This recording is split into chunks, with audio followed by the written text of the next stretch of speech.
almost with you all. Let me see here. Change. There we go. I want that one.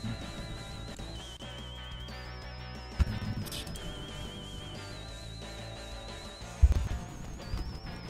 let's see if video capture is working.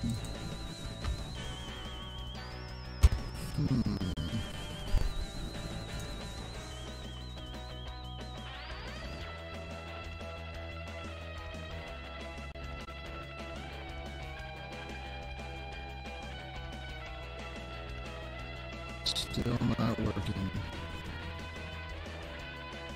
Alright, that's fine. Oh man, my surprise where I got to work on this one, I'm not on camera. Alrighty guys, give me 1 second here. Let me get my display going. Jeez. Let me get my video capture device added. Source. Okay, hey, what's happening, guys? Oh. How's that?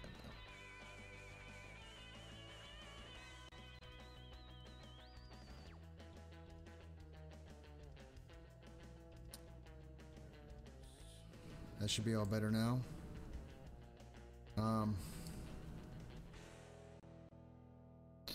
Yeah, I was trying to get a new program I just got working, and it is not. Oh, guys, sorry about that. Well, I'll have it working by tomorrow, hopefully. It's just this new app I got that I was hoping would be a lot of fun to play with y'all with. But we only got 6 of us in here, but that's fine. Let me get my my chat over here going. And there we go. There's 7 of us here. Let me fix my video capture because that's feels like it's way too low resolution. That's gonna be way too big.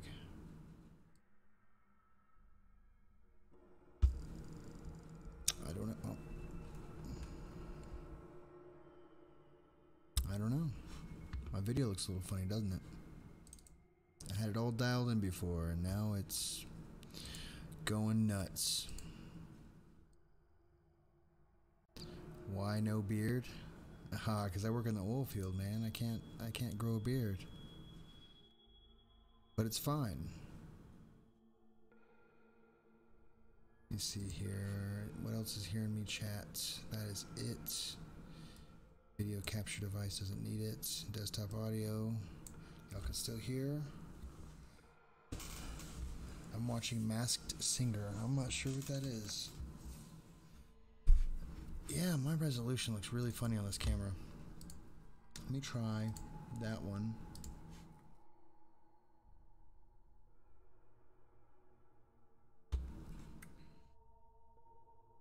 And custom. Whoa, hang on. That's my forehead. We're getting there. We are. Oh, now I'm choppy. Hang on.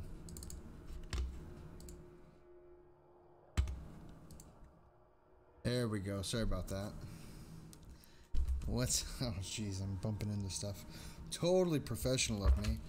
I got out of the shower and did not brush my hair, but I did avert a hair crisis. Guys, Dangerous wrote us a story. Look at this fluffy mess. So... You're an amazing person, Lavender. Always support you. Don't give up. Clever play on words is here. So let's get right into Dangerous' story. How about it, guys? So 16 by 9. I don't know. I don't know what that means. I feel like this is better. I don't even have LEDs going right now. Jeez Louise. Alright, well. If this story's bad, it's my fault because I'm reading it terribly. But, here we go, guys. Oh, where's my chat box at? Let me see here. There's my chat box. Okay, I can see it. We're good. Just move me over a little bit. How's Chappie doing? Chappie's doing pretty good.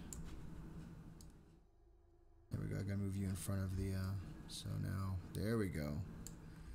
You're sweet, funny, nice, and pleasant person, Lavender. What did Lavender do? Past week, I have sinister, dark thoughts and really scary ones. Not my fault, is it? Oh, let me get my LEDs going. Jeez, that's scary hair, I'll tell you what. Ooh, spooky hair. I know, not that spooky. Don't judge me. But we are going to get our LEDs going. Where's my LEDs thing at? Here's one of them. Bam. Don't go crazy like you're going crazy. Spooky. There we go. Alright, we can turn the lights off now. That should be better. And I'm bumping the desk and stuff. But yeah, Chappie's good. Chappie can't complain, except for his hair. But here's Dangerous' story. He didn't give it a name. You got a name for this story, Dangerous? Spooky? Just spooky? Is that what you want to call it? Let me turn this brightness down. There we go. I was totally hoping my app was going to work. Nothing. We got nothing. That's alright. But here's his story. It was a windy and... I'm already messing it up. It was a windy evening in late December. I came home from work and noticed my front door had been unlocked. At the time, I didn't think anything of it. After all, I lived in the safest neighborhood in town. I must have forgot to lock the door. I said to myself, even though I always lock my door, I couldn't see myself forgetting about it. I turned on the TV and watched the news. I was eating a turkey sub I had picked up on the drive home. For some reason, I didn't really feel hungry. That night. Sorry. As the news anchor went on with his story, I walked to the fridge to get some milk. I twisted the cap off and poured some milk into the glass. It looked thick, like buttermilk. That wasn't the most odd thing about it. The color was red. The deepest red you can imagine, and it smelled like iron, and it tasted like it was pretty sure it was blood. That's when my heart stood still. I felt something on my shoulder. It felt warm and wet. I rubbed my hand across my shoulder. My hand was red, almost black. Then I felt a chilling sensation go through my back. I fell to the floor and the lights went out. When I woke up, I felt like I was in a lot of pain. I was lying on the cold kitchen floor, but I couldn't see anything. Something covered my face, and I had difficulty breathing. I tried to scream, but nothing came out of my mouth. I couldn't move, or at least so I thought. Suddenly my face got uncovered as I was able to see things again. I looked at my legs, and they were gone. Just like my arms. I never felt so much pain. I can't describe what I felt in that moment. I was scared, but I knew I couldn't do anything since I couldn't move. My limbs were severed. I felt the sharp blade on my cheek. That's the story, guys. I remember I was scared to fearing I'd throw up. Throw up about what? What do you... I've been depressed or suicidal, but in 2017 I legitimately couldn't eat much at all. I was 15, weighing 100 pounds, and if I What's wrong, Lavender? Do we need to talk? You got WhatsApp. You can give me your phone number on WhatsApp. We can chit chat. Yeah, Dangerous wrote that story. Chugging on the old pink drink. So I'm chugging on what is this, black cherry. It smells like a black cherry. Ghost is in here. Like it farted and then like closed the can. Dang it.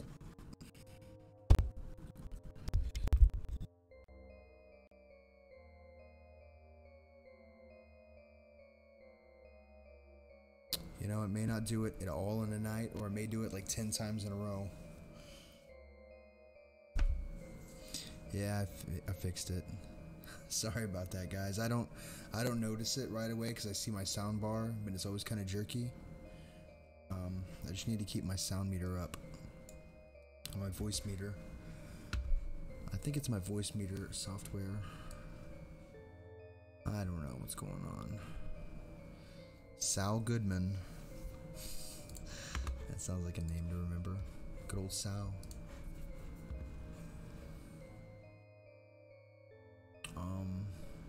But yeah, did you guys like that story? I like that one a lot. That was a pretty creepy one. Yeah, your mic sensitivity. Actually, my mic's, I'm pretty close to it. And, I don't like to talk loud. You should hear me when I was singing. I was shmammered. But, I was clipping that mic out left and right. It was so bad.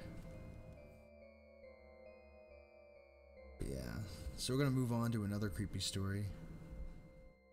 The whispering adds to the effect. Do you like the whispering? 'Cause I'll see you later. I don't know. Oh. There's the creepiest things you could ever say. It's like, if you're ever on the phone with somebody and you ask them, like, do you know what the creepiest thing I could say to you right now is? And they'll say, what? And you'll say something like, don't turn around. And if they're in traffic, they'll be like, ha ha, and they'll look behind them and just say, you see the silver car or a red car? And then, they'll get really freaked out. It's really funny. I don't know why that's so funny, but it is to me. I'm a little bit...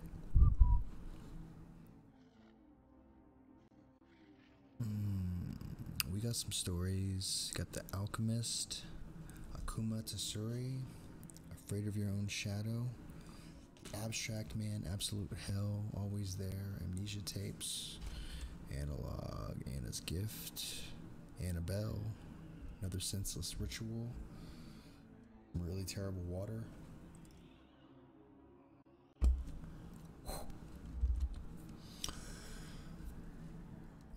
Yeah, do a voice filter. Yeah, so my friend's gonna get back to me, and when he does, he's gonna be, if he's still got it, he's going to California in a couple weeks, and he said he was gonna give me a 14-channel mixer and an FX processor. It's like $3,000 worth of equipment. Do the water one. I am doing the water one. It's terrible. It's don't ever drink sparkling water unless you already like it. You want a water one though? I can find you a water one. We're not gonna look in satanic or demon and devil. I think we'll look in cryptids. I'm on the Creepypasta wiki page, guys. If y'all want to check this out, I can give y'all the link. It is this one right, y'all. It's so nasty.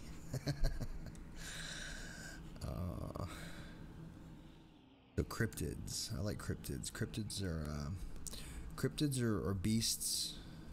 There's people that, you know, like Mothman's a cryptid, or the Loch Ness Monster's a cryptid. I don't know how familiar you guys are with those things, but the best explanation of a cryptid is, can't spell. Not cryptic, you dum-dum. so I'm not so articulate with the wordy words. Entities that may be considered cryptids by cryptozoologists include Bigfoot, the Chupacabra, the Mokili Mbembe, related to pseudosciences including young Earth, creationism, ghost hunting, and ufology. Some dictionaries and encyclopedias define the term cryptid as an animal whose existence is unsubstantiated. But that's a cryptid. And let's see if we can find one for water.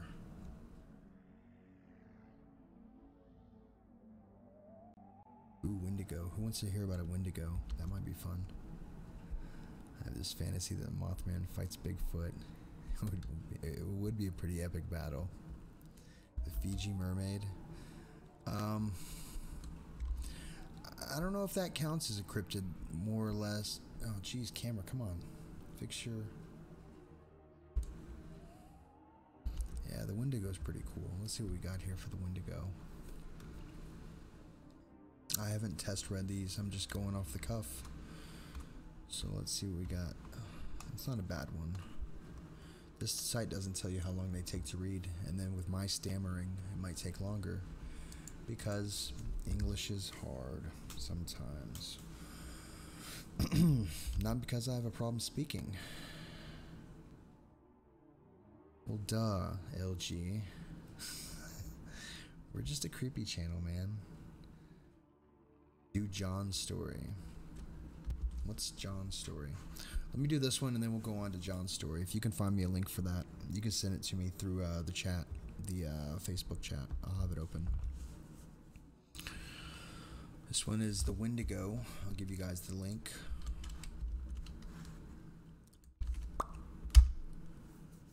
Gotta leave for now. Sorry. That's okay, Go Fish. Enjoy yourself. See you later. The Wendigo, a creature from mythology of Native Americans that lived in the region of southeastern United States and southeastern Canada. It was born of pure cannibalism, and its hunger is never satisfied.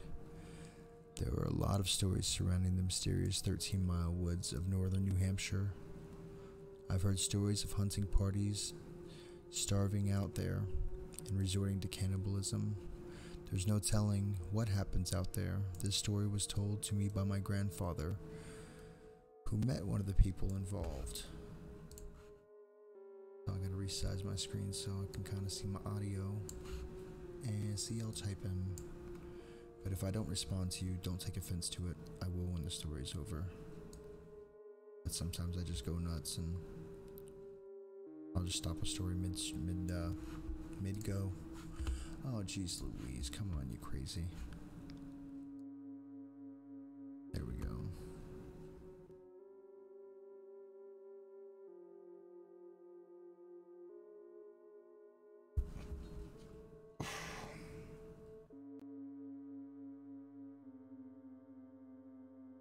Go on, sir. Well, the year was 1957. His name was Arnold Watson. He loved to hunt, and he loved even more to take long hunting trips in the woods. Of course, he never went alone. He had a couple of old friends he'd take along, Andy Johnson and Daryl Trimble. He hadn't even seen them in years, so they all decided to go on a week-long hunting trip. They packed all their stuff, hunting rifles, blankets, tents, matches, weeks worth of ammunition and food. You guys let me know if I'm too quiet. Should I turn my mic up? Is this better? Or what? Or is this better? I don't know.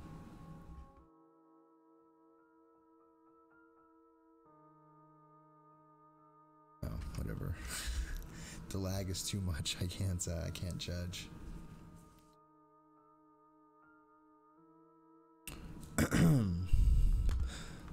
The three of them piled into Arnold's Chevy pickup truck. The ride through the winding dirt roads was long and bumpy. They were deep in the woods now, and the engine started making clicks and sputtering noises like it was breaking down. It slowed to a stop. Start. GD hit. I don't like to cuss that much, guys. Said Arnold as he banged on the wheel. Did you even fill her up before we left? Asked Andy. I must have forgotten. I imagine that's what he sounds like. Arnold says that as he sighed and sat back in his seat. We might as well make camp here, but I don't want to go too far from the truck. So they ventured in the woods a bit and found a small clearing near the river where they could set up their tents. It was already getting dark, so they started a fire, had a little something to eat, and went to bed. They slept with their guns at their bedsides just in case. They all slept soundly through the night. Arnold was the first to wake. He stood up and stretched, letting out a long yawn. He stepped outside of the tent and rubbed his eyes. He couldn't believe what he was seeing. A bear had come and tossed everything about and eaten almost all their food. Arnold ran into his tent, grabbed his rifle, and aimed at the bear. His running around had already startled the bear and had gotten away before Arnold could get a clear shot. Andy, Daryl, get up. Damn, the bear's gotten all our food. Andy and Daryl scrambled up. What in the hell are you? Daryl stammered, open mouth. The remaining scraps of their food. Most of the shotgun shells had been thrown into the river, and only a few usable shells remained. Holy crap, what are we gonna do now? We ain't got nothing. No food, no ammo, no. He was cut off by Andy. Just keep calm, Daryl. I think there's more ammo in the truck, he trailed off. You guys remember the way back to the truck? Arnold asked nervously. I think it's this way, or this way? It might have been this way, said Andy. Daryl smacked his hand to his face. You ain't got a damn idea what you're talking about. Daryl and Andy both lunged at each other, started to wrestle, cursing between breaths. Hey, stop that.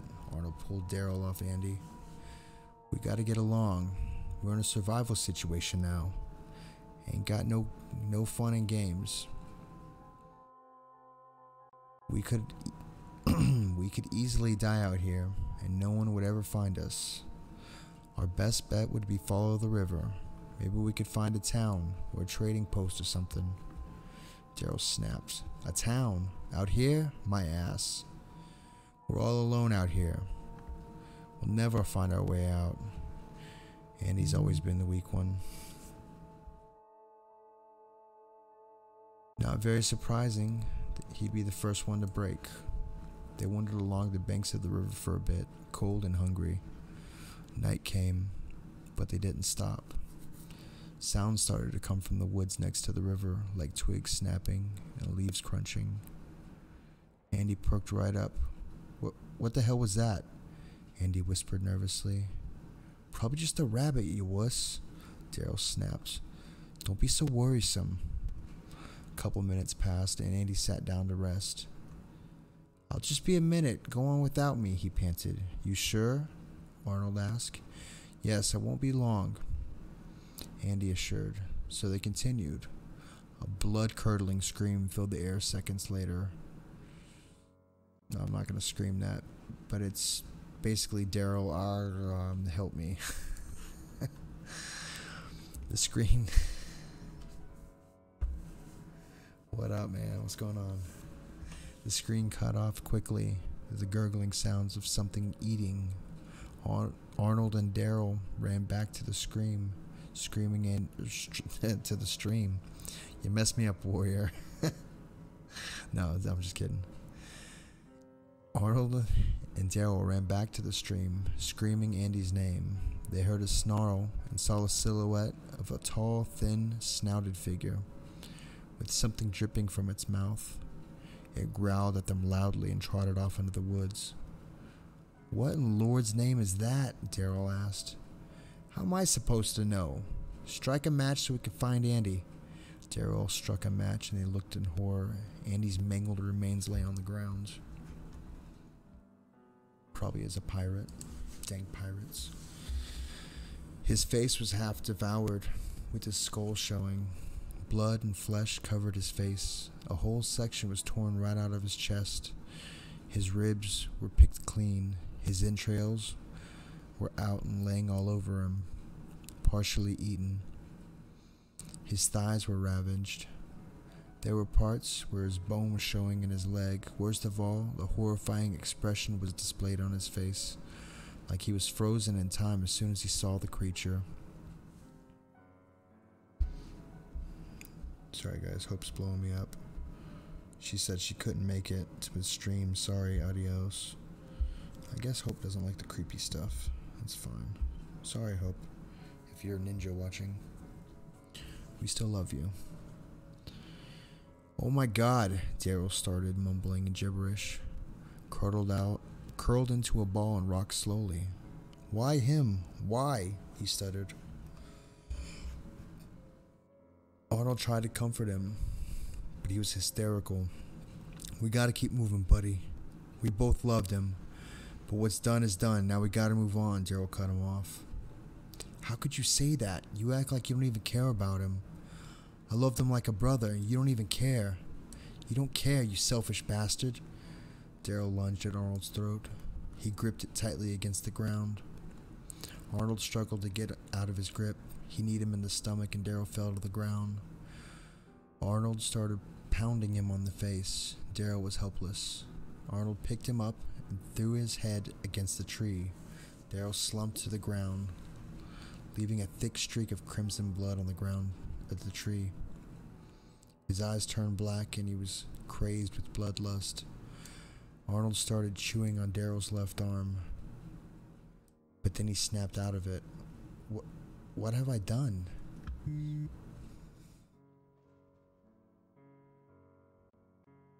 Oh, Hope doesn't want to cause trouble like she said she did in Jason's stream. If y'all are friends with her on what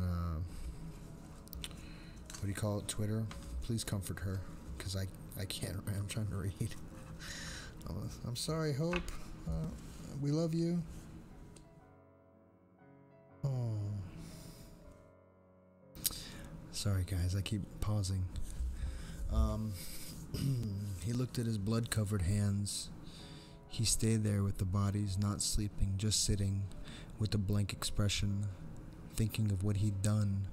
Eventually, Arnold realized it was his duty to get back to town and tell people what happened. He got up and started walking. He walked for hours. Then that twig snapping came back, and the leaves crunching. He felt a warm breath on the back of his neck, and he turned around slowly. And towering over him was the beast.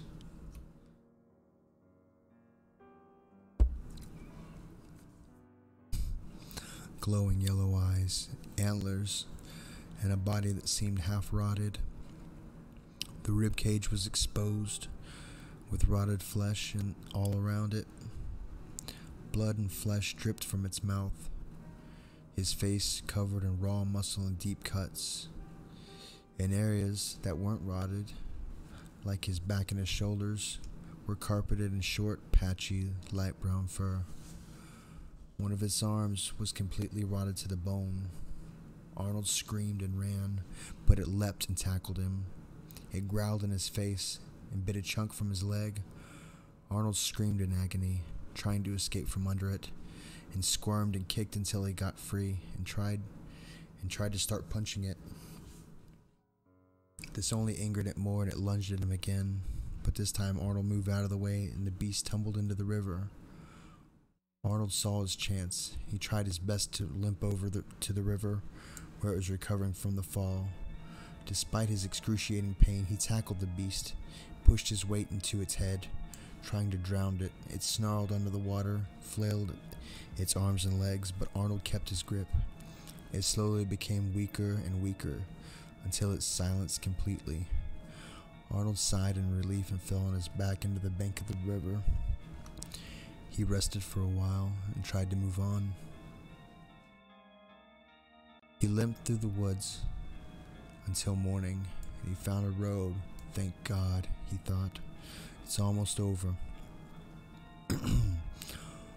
Arnold was on the road for only a short time before a truck came along. It pulled over and the man scrambled out of the driver's seat to help Arnold. Jesus, man, what happened? Arnold replied, I'll explain soon. Water, a ride, please. The man looked befuddled. Of course. Let me help you in the car.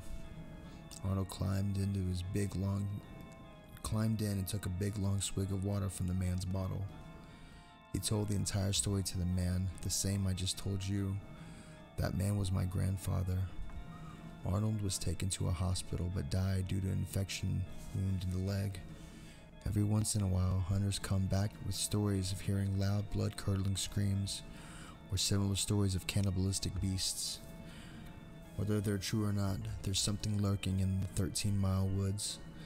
If you ever decide to take a trip there and you find an old 50s truck on an abandoned campsite, turn back. For God's sakes, turn back. And if you don't, God help you. How was that, guys? Did y'all like that one? Let me talk to Hope real quick. Because I don't want to cause trouble like I did in Jason's stream size. Maybe I shouldn't go to anyone's streams for a week.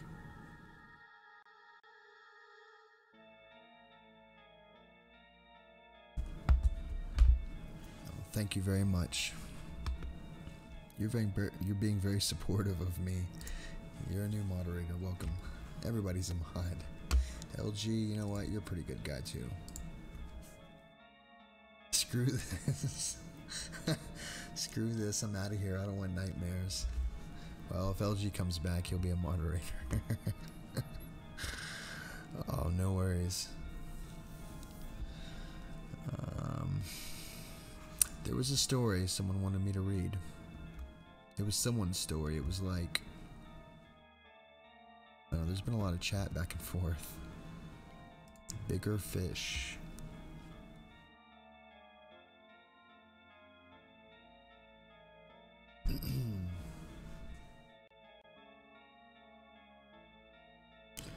John's story. Oh, McSoy was faster, buddy. Can you find the link for John's story? Let me Google it real quick.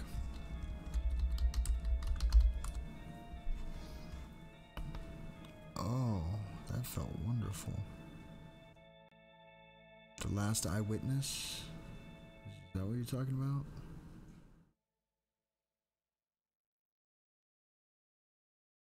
I don't know, bud. Looks alright, I just glanced over. Well, we're about to find out. Alright, so here we go. This one's called Bigger Fish. Let's make sure my sound levels are fine. Because sometimes this mic likes to freak out. Because, you know, whatever. I need to get rid of these inputs. How do I do that? Because I'm not using these.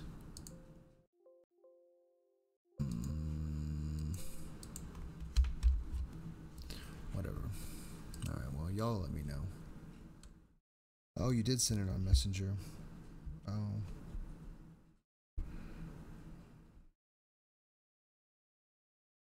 Creepypasta Wiki, John's story. Can we do John's story after this one? Do his first. Alright, we'll do his first. I did ask for it.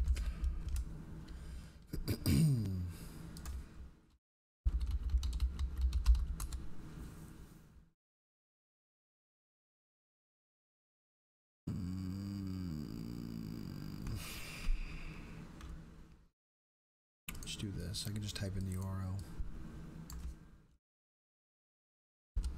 Hey, Hope. Oh, Hope. No, no worries. You didn't cause any problems.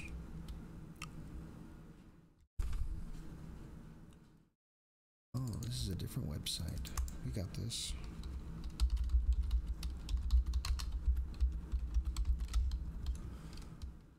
Yeah, this is the one I was on last night.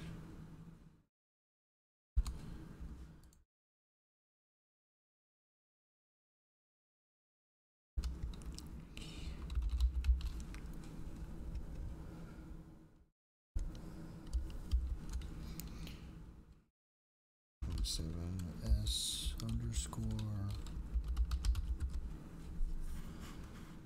Did I mean John's story? Yeah, that's what I meant. Yeah. Alright.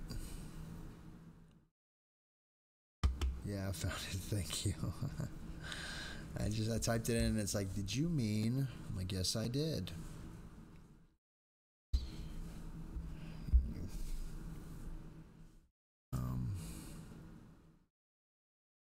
Hope you're fine.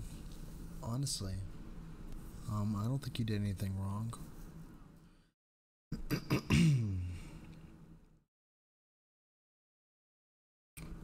Guys, we're gonna start John's story. That's the link that McSoy. Am I saying that right?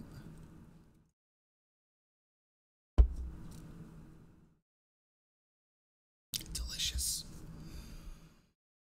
I decided that I shouldn't go to anyone's streams for a week because I'll cause trouble like I did in Jason's stream. Sorry. Hope, I don't think you caused trouble. Don't be so hard on yourself. But here we go, guys.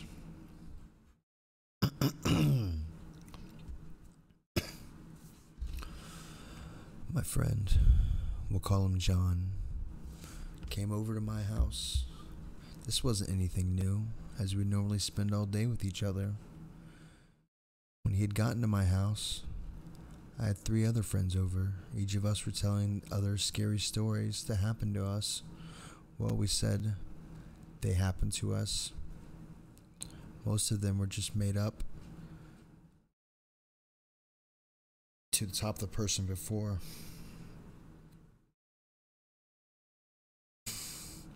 Funny, everybody. Our biggest buzzkill, but he's a great guy. We love him anyways. Hope if you do leave, you have a good night, and I don't think you did anything wrong. But if you stay, we'll like that. Because we love you, Hope, and you're a good person.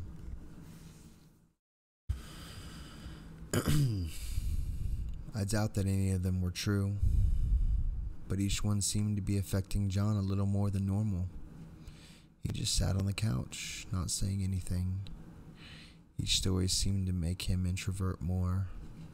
So after a few stories, we asked him what was wrong. It took a little coercing before he was willing to tell us what was bothering him. This was the story he told us.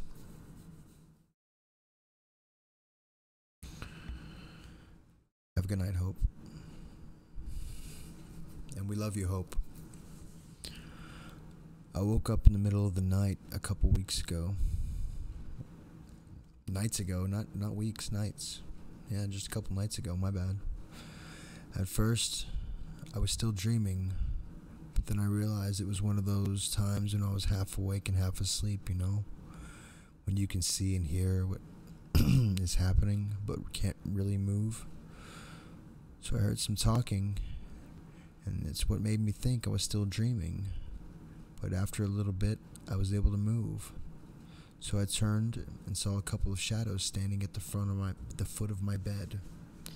So my heart started racing. I didn't know what to do, but I knew I didn't want them to know I was awake. The knife I kept in my room was on my dresser. There was no way I could get to it without those people seeing. They were still talking, so I tried to listen to them. It was kind of hard to make out everything they were saying. The whispers they were using were barely audible. One of them saying, "About killing him, I mean. What could cause some real problems for us?" I was terrified at this point. But then the others started to speak. "We can handle him some other time. Let's get out of here." I couldn't believe the story he was telling us. John always had a bad poker face. And this entire time he was able to keep the same sober look on his face.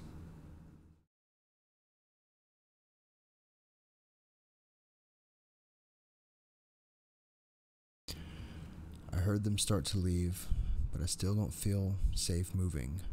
That's when I heard one of them come back in my room and walk right next to my bed. My entire body started to tingle, and I was doing my best pretending to be asleep.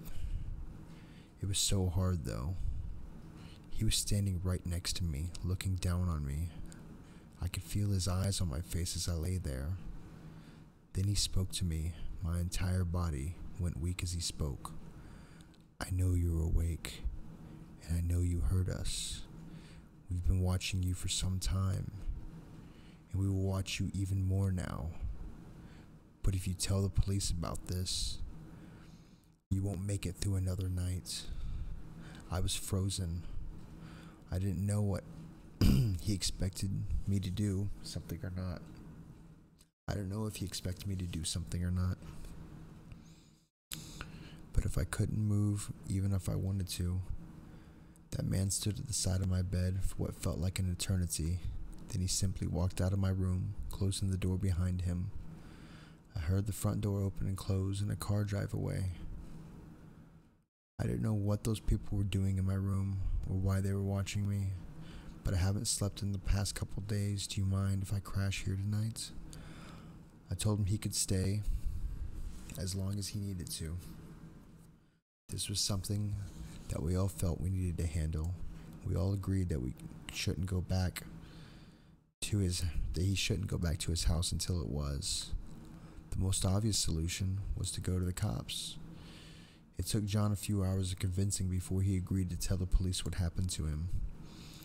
After he had gotten off the phone, a general feeling of relief came across the room. It took some time,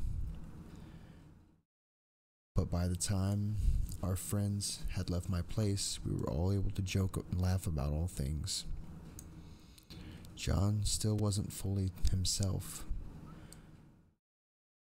but he was able to have a laugh with us. I set up the couch so John could sleep on it. My apartment was a one-bedroom. Otherwise, I would have offered him his own room. We stayed up for a bit after midnight, talked and had a few drinks. Then went to our respective beds. A few hours later, I was awoken by grunting coming from the living room. At first, I thought that John was having a bad dream, so I had to check on him. But when I opened the door, I saw two figures standing by the couch.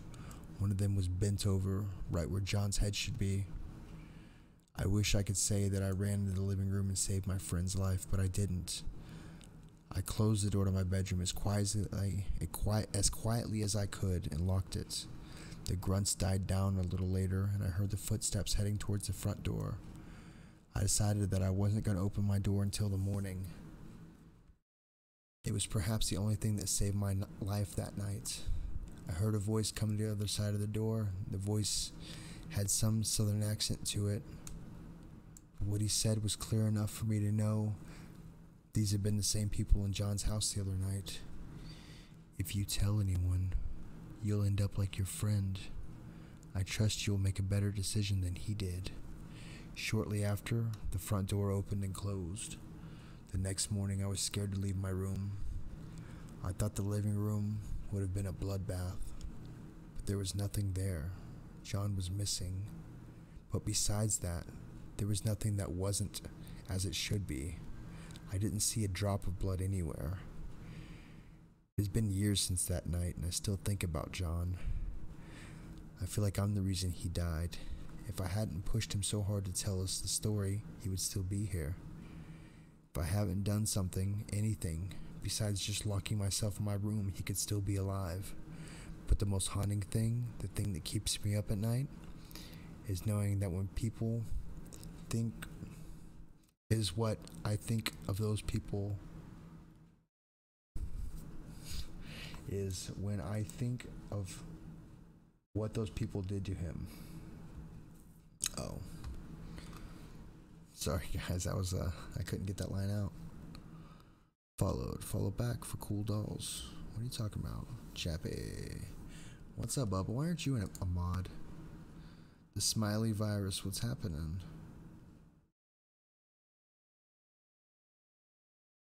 Do I know you? Have I seen you before?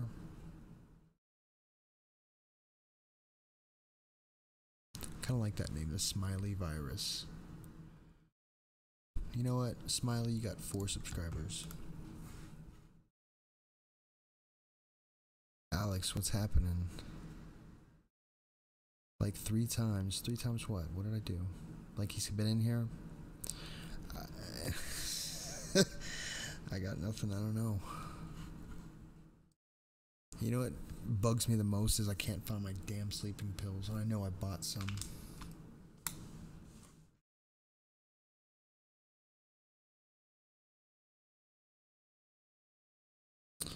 What's going on, Alex? Lake Watchers. I guess they did. I like your stuff, Jess. I saw them too, Advil PM. Yeah, I bought some when I bought water. I feel like they should be on my desk somewhere. But my desk is a mess.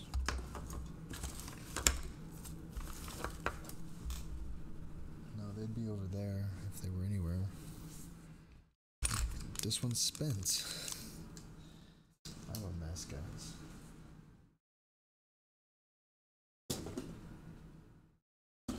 Oh, I was supposed to look for my card today.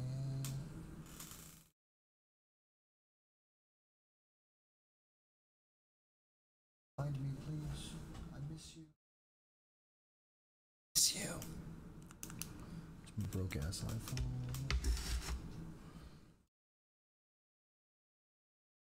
Getting Beast on his live stream. You went wrong. So he's getting it. Oh, you talking about Nathan?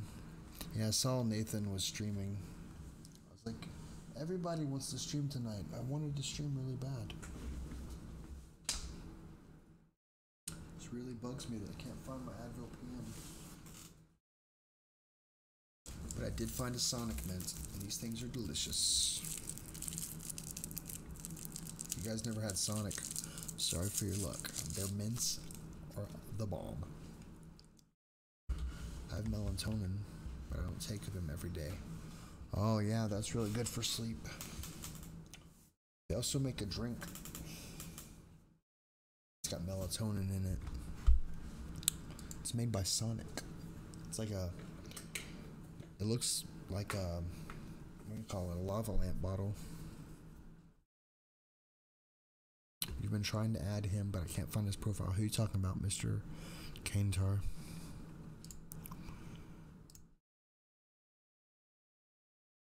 Yeah, they dissolve in your mouth. I like to crunch them usually, though. But I won't be crunching because I think that's kind of rude. I don't see how eating sounds or AMSR or whatever. I think eating sounds rude. So that was John's story. So don't tell the cops what happened to John. Or, you know, Nathan's PS4 gamer tag. Oh, I have his Steam tag, but I don't have his PS4 tag. Yeah, is Altoid Yoda on PS4? Is that his name on there? ASMR. I don't see how eating sounds are that. You guys are weird. But that's why I love you, so whatever. Just be weird. My little car I found is... Oh, there it goes. I fixed it. Yeah, he's really easy. You can try PS4. And you can ask Altoid Yoda. Yeah, I'm pretty sure he does, because he was doing the Resident Evil 2 on PS4. So the last story was John's story.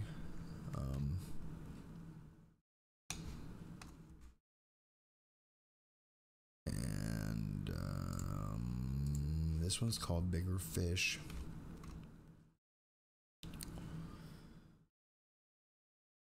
McDonald's Big Mac ASMR.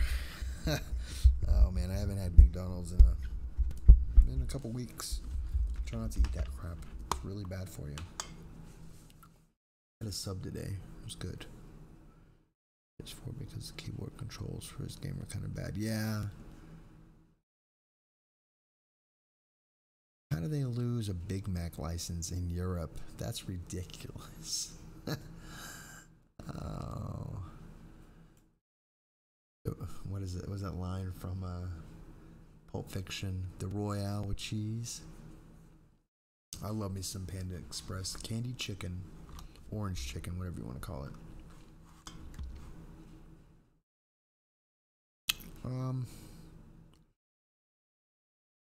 Reword that. I'm gonna hide that one. Reword that.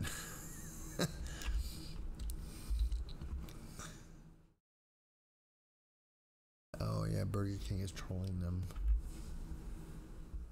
I usually allow cussing, but the F word is probably not that good of an idea. There's some people that want to allow their kids to watch. Sorry, Bubba. I'm not trying to mute everything everybody says. It's very rare that I do. I think Funny's the only other person I've ever stopped from saying something. Yeah, it's probably Altoid Yoda.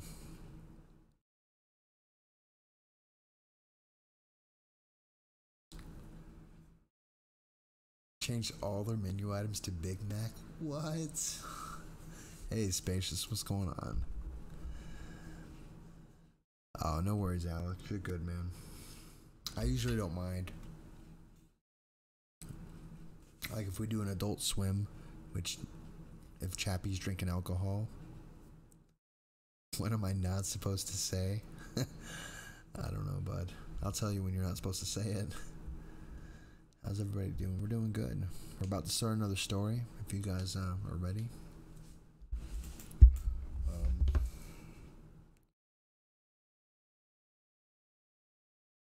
We got 10 folks in here. That's good. I'm loving it. Haha, see what I did there? Hey, Kev. What's going on, Bubba? Hey, do you know Nathan's PS4 gamer tag? A couple of the guys here were asking about it.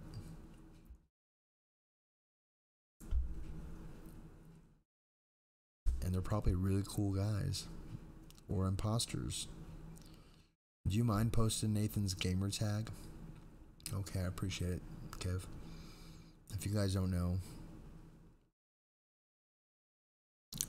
Kevin is all about video games. Y'all should check him out. Like, Nathan doesn't know crap about video games, half as much as CC games, but I love Nathan all the same. I may not understand, but I realize when people get pissed off about what I say. Yeah, fair enough. Oh, I see what you're saying. Kane's hard. Well, guys, I'm gonna...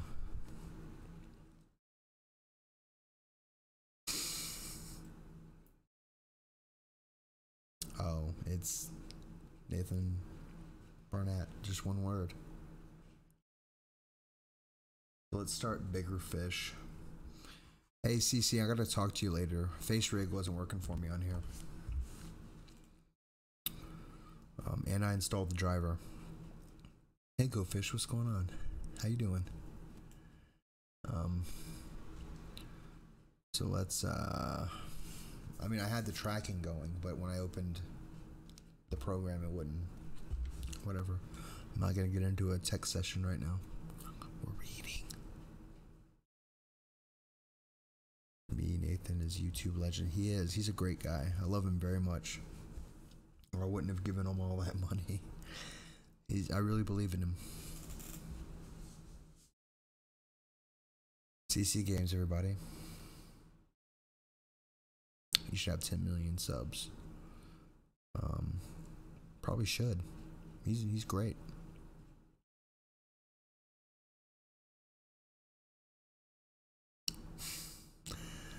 Mr. Kantar?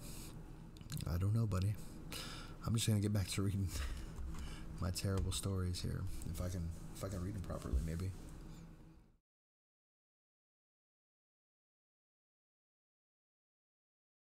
My friend and I have always known not to go into the woods around my house at night. I live in a really, really rural area. Like the nearest house is about a mile away, kind of rural. I love it. I grew up in the suburb areas, so living somewhere so far away from civilization is really nice and peaceful to me most of the time. But there's an area of the woods just a few minutes walk from my house that I and my friends all knew about. We all knew something lived in those woods.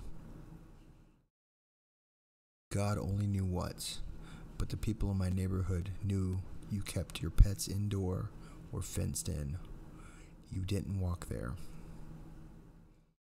You never really went there after dark. Or you never, not never really, but you never went there after dark.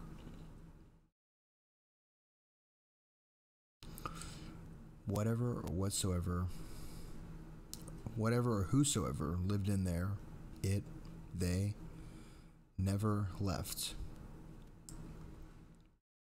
It's not like people and pets went missing from yards and stuff, but visitors tended to vanish. Mostly, they didn't listen to the warnings. No one's really sure what it is.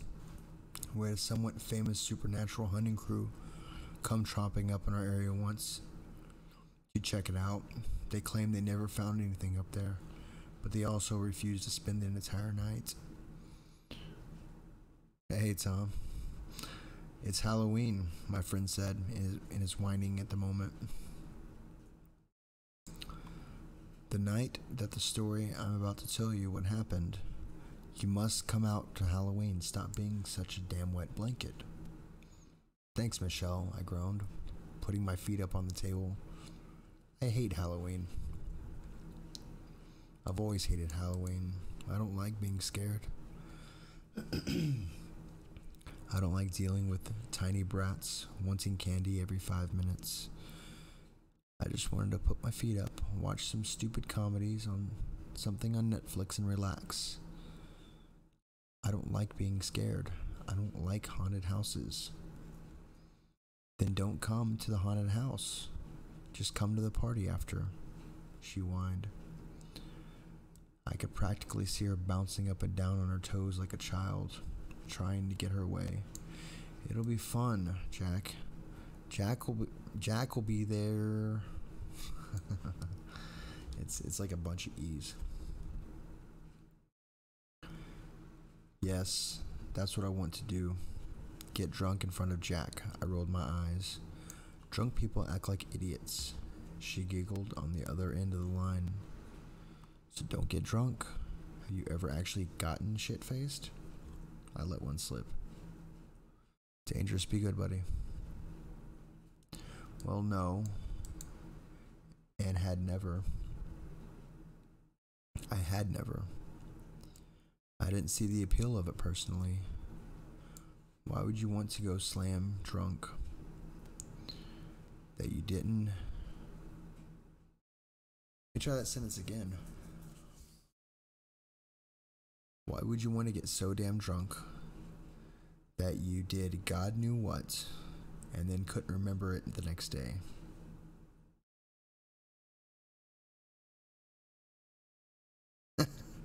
No, I love Halloween.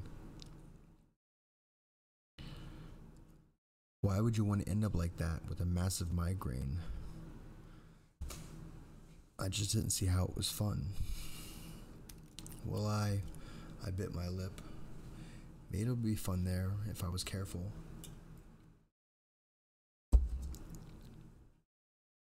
I was always careful. If I didn't actually get drunk, maybe, I said. Great, perfect. I'll pick you up at 12. I said maybe. But it was so damn late. She'd already hung up on me. It was too damn late. She'd already hung up on me.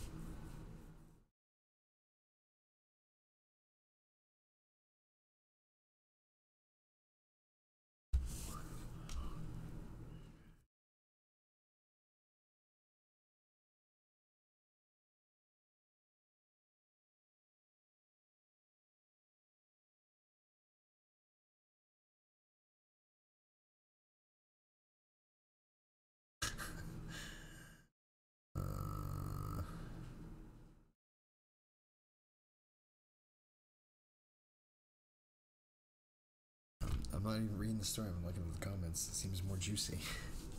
I'm not even reading the story right. Yeah, relationships are hard. That's why Chappie don't do them well. I didn't have much of a choice now. Either I got ready to go, or she dragged me out in my PJs. Groaning, I dragged myself upright and forced myself to put something sexy on. Guessing this is a female. Didn't explicitly say, but I'm guessing this is a female. Despite my dislike of the holiday, I did my best to be fun and flirty. They were like, so, whatever.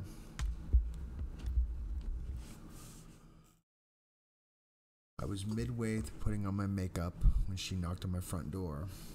Hold on, Michelle. I'm almost ready, okay? I called back irritably. Hurry up, it's really cold out here. Brat. I rolled my eyes as I finished putting on my lipstick.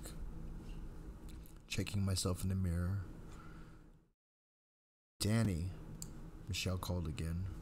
I said, hold on, I yelled back. No, Danny, Suddenly I heard her yelp. Now Michelle had always been a drama queen. We all knew better than to take her seriously with a lot of things. But that sounded kind of honestly frightening, like a frightened yelp. I paused, head tilted, and listened hard. Michelle, you okay? Nothing. Michelle. Oh, hell. I was actually worried about the little idiot. Michelle, if you saw a GD snake, Danny. Her voice was scared and breathless. When I opened the door, she grabbed my arm. Danny, there's a guy out there. He was in the woods, just by your house. Michelle, there's no guy by the house, and even if there was, it's Halloween. People are trying to be creepy. I didn't know what to tell her, and she was seriously freaking me out, too. Hell, for all I knew, it was her intention. For all I knew, this was a stupid prank. Let's just go, okay? She was still clinging to my arm and nodded quickly, all but dragging me to the car with her by it. I staggered behind, catching myself from the trunk of her car. No. Oh, sorry. No one's there, Michelle. Calm down. I swear I saw... She cut herself off, lips thinning. Can we just go? The party was everything I thought it would be. That is, boring and stressful. I don't like, and never actually liked, parties. Jake had barely noticed me in favor of the girl in the bee costume that I didn't know, and I used the words costume supremely loosely. I used the word clothing loosely, for that matter. I was pretty sure I could see her ass. But also, as I predicted, Michelle was plastered within the first 20 minutes. An hour later, I was dragging her drooling ass out of the front door to her designated driver. I was her designated driver. She was loopy and giggling, and God, drunk people are irritating, but I loved her, so I rolled my eyes, smirked, and tolerated it. Michelle may be an idiot, but she's one of my dearest friends, and really, I didn't mind. Once I got her back to my place, she'd just pass out in the guest room, and I can go through my original plans of watching Netflix and relaxing for the rest of the evening. When I pulled her out of the car, I saw it. Around the corner of my house, in the spot where the shadows met light, a figure moving. I blinked in confusion, figuring Michelle had gotten me paranoid. I'm jumping at shadows. And like I said, it was Halloween.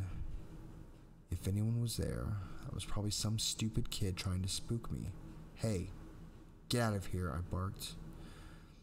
As I walked Michelle up to my front door slowly. This is private property. There was no reply. Something in the pit of my stomach lurched. Something isn't right, my instincts told me. Don't go inside. Don't get any closer. I stopped in my tracks, frozen like a I stopped in my tracks, frozen like a startled, spooked deer. I didn't know what to do. I didn't want to call the cops, mostly because I'd got nothing to call for. What was I going to say? Oh no, officer. Someone spooked me on Halloween. The holiday of spooks. But my mind and gut were screaming at me that something was just wrong. I shifted to take a step back to the car. Michelle, I need you to pay attention to what I'm about to say. I think someone's... Her scream cut off and sliced the air like a knife through butter. My ears ringing, I nearly dropped her. I staggered, trying to figure out what was going on, but I didn't get a chance. We got hit from the side before I got my head straight. Someone big, a man wearing a clown mask. He was huge and heavy, and I couldn't get him off me. My brain had stopped working on a conscious level. I was in pure flight or fight mode. There was an enormous, powerful man on top of me. I couldn't see the glint of a knife. I could see the glint of a knife in his hand. Oh God, I'm gonna die, I thought, hysterically after my brain kicked back in. I'm gonna die in a slutty outfit after a Halloween party like a stupid B-movie victim. He was bigger than me and stronger than me, and I could feel myself losing the struggle. And then there was this thud. He had fell off. There was a thud and he had fell off, leaving Michelle standing there, wild-eyed, breathing fast and hard, holding a flashlight from her car. Did I kill him? She asked. I leaned over and puked immediately. I struggled to my feet. We weren't that lucky. She didn't even knock him unconscious. He was getting up to his feet, moaning.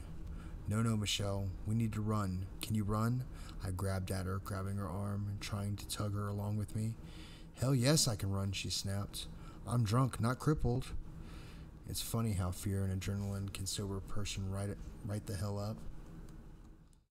I could hear the attacker breathing hard right behind us as we bolted, his heavy footsteps not too far behind. And I could tell he was gaining. Michelle could move, but she wasn't in her prime, and I'd never been athletic. Fear can only carry you so far. It can only make you do so much. We didn't have anywhere we could run. I told you already. I lived in the middle of nowhere. There was no chance I'd get out of this neighborhood before he caught us. And even if we did, no certainty we wouldn't end up shot by a redneck with a tendency to shoot first and ask questions later. Dead by crazy masked man, or dead by redneck, either way, not my idea of fun. I pulled my phone out, still running, panting heavily. I dialed 911, half sobbing as the operator picked up. Help me, please, I cried. My friend and I are there's a man. I wish I could say I was strong, clear-spoken, and calm. I wish I could say I had my shit together and gave her an accurate description of what was happening. What I did instead was stammer like a damn fool and started sobbing. Ma'am, calm down, came the cool yet urgent voice over the line. I can't help you if I can't understand what's wrong. Someone's trying to kill us, I managed to blurt out. There's a man. He was outside my house. He's chasing my friend and I. I half expected her to call BS, to accuse me of playing a prank. Thank God she didn't, and she took me seriously. Do you have somewhere you can go? A neighbor's house, a police station or fire station? A nearby hospital? No, I live at... I gave her my address, and no sooner than I'd got it out like a B-movie bimbo, I tripped. I hit the ground hard, as did my phone, which then went clattering into the darkness. Didn't even bother trying to reclaim it. I staggered to my feet and kept running, Michelle screaming at me to get up the entire time.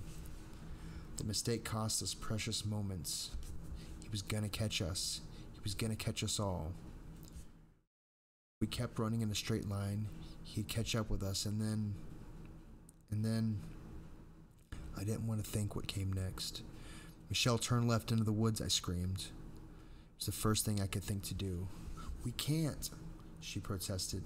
We have to, I insisted. Danny, we can't. We didn't have a choice. I was already veering up the hill into the thick tree line. Altogether, we bolted into the darkness of the woods. Everyone knew not to go in there after dark. Scrambling, stumbling, scraping our knees and hands, blood leaking from our deep scratches. All of us, that is, except our assailant. I slammed to the ground. Stupid story. I slammed to the ground, pulling Michelle down with me, just as I heard him thump in after us. She clamped her hands over her mouth to muffle her sobs. I was crying too. I knew I was. We clutched one another there in the shadows, trying desperately to keep quiet, while footsteps marching up to our hiding spot, heavy and deliberate. "I'll find you," he whispered. Whispered, not yelled or screamed. "I'll find you both." "You think I'm scared of your little urban legend, you inbred hicks?" He laughed, deep and raspy. "You have room to talk," I thought to myself. I could feel a hysterical giggle rising in my throat. I clamped down my hand over my mouth to keep it back. My chest convulsed with sobs and laughter. I could feel Michelle clutching at me tighter, desperately whispering for me to shut up, asking what was wrong, terror in her subdued voice. The sound burst out of me in a choked, strangled hybrid of a laugh and a terrified yelp. I coughed it out, choked it out, and then Michelle was screaming again. I was screaming too because I knew he'd hurt us, because I'd gotten us killed. We were both dead, and it was my fault, all my fault. And then blood splattered across my face. For a minute, I was horrified by the idea it was Michelle's. At first, I shouted her name, horrified and grief-stricken, before I noticed that she was standing behind me, uninjured, clutching my shoulders with one hand and pointing with the other. "Oh my God, Danny, Danny, oh my God." I twisted to look at what she was pointing at. I wish now that I hadn't. Something stood before us. It was easily 8 feet tall. I couldn't make it out. I couldn't make out many details because of how dark it was, but I could see the deer head on it, and the thorns that rose easily 5 feet high themselves, if not more. Something hung from the prongs, moss or something else, trailing down almost to the ground. The body seemed to be human, though, but the legs and feet were deer or goat-like. The long, thin fur rimmed the tail that trailed behind it, complete with a tufted tip. Seemed like it belonged to a unicorn or Kirkin, or Kirin, or some other mythical creature.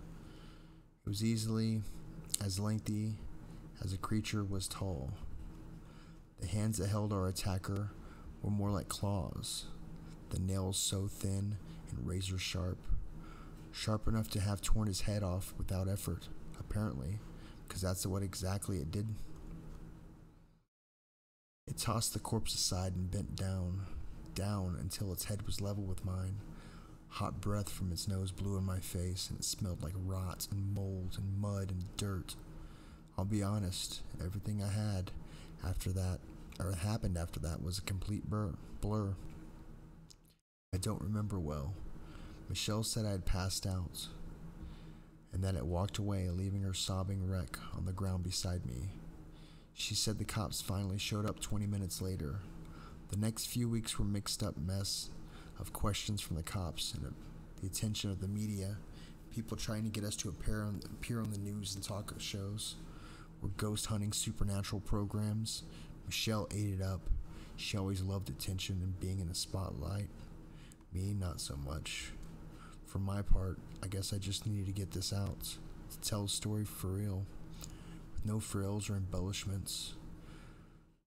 Not to a screaming crowd of nosy, stupid teenagers thinking he's gonna catch the next Bigfoot on film. My friend and I have always known not to go in the woods around my house at night. But now I go once a month, every month, and whisper a word of thanks to the empty air. Sometimes, just sometimes, I think I can hear laughter in reply.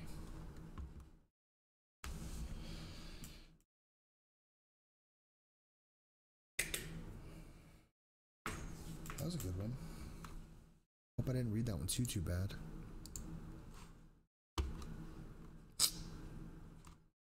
I get the title now. Smoke break sounds nice. I can do a smoke break. Alright guys, let's play some music. Well read. Well, I gotta get better at reading, but I think I'm getting a little better. I think I liked these. So we're gonna take a quick smoke break. I'll be in the chat. I'll be right back after this.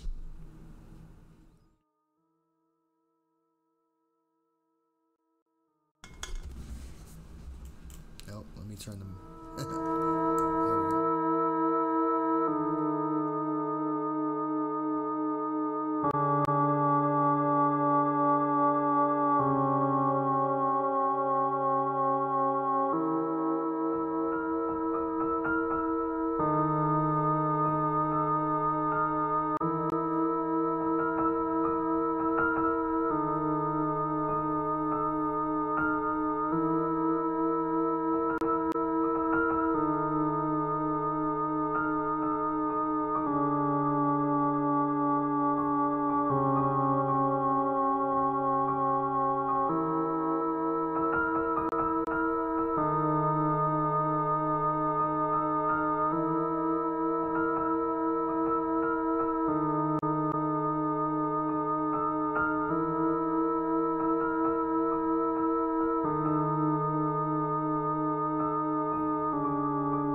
Meet a nice lady on ICQ.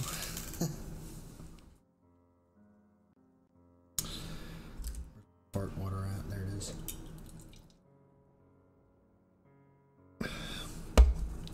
That's my girlfriend right there, Miss Piggy. She may not look good, but she loves me for me. Oh, that was my background. I kind of like that all black. Meant to do that. Nope, that one.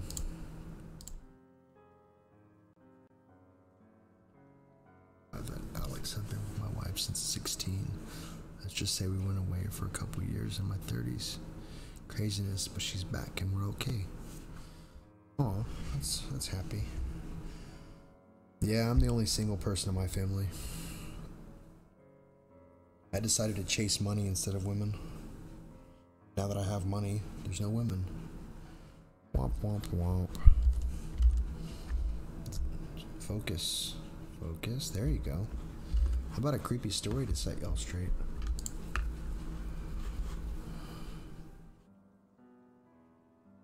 We're gonna be doing one more story because I gotta get to bed soon. Kind of started off kind of late.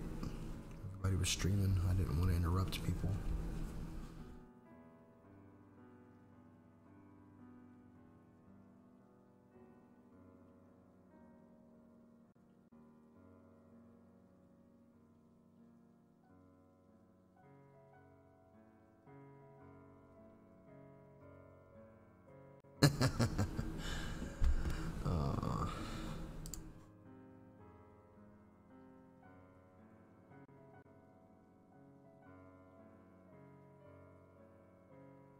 This one's called My Dead Girlfriend, because it's kind of suiting now.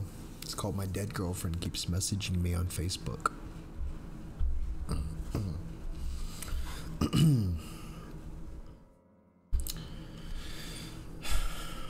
Alright. My girlfriend Emily died on August 7th of 2012.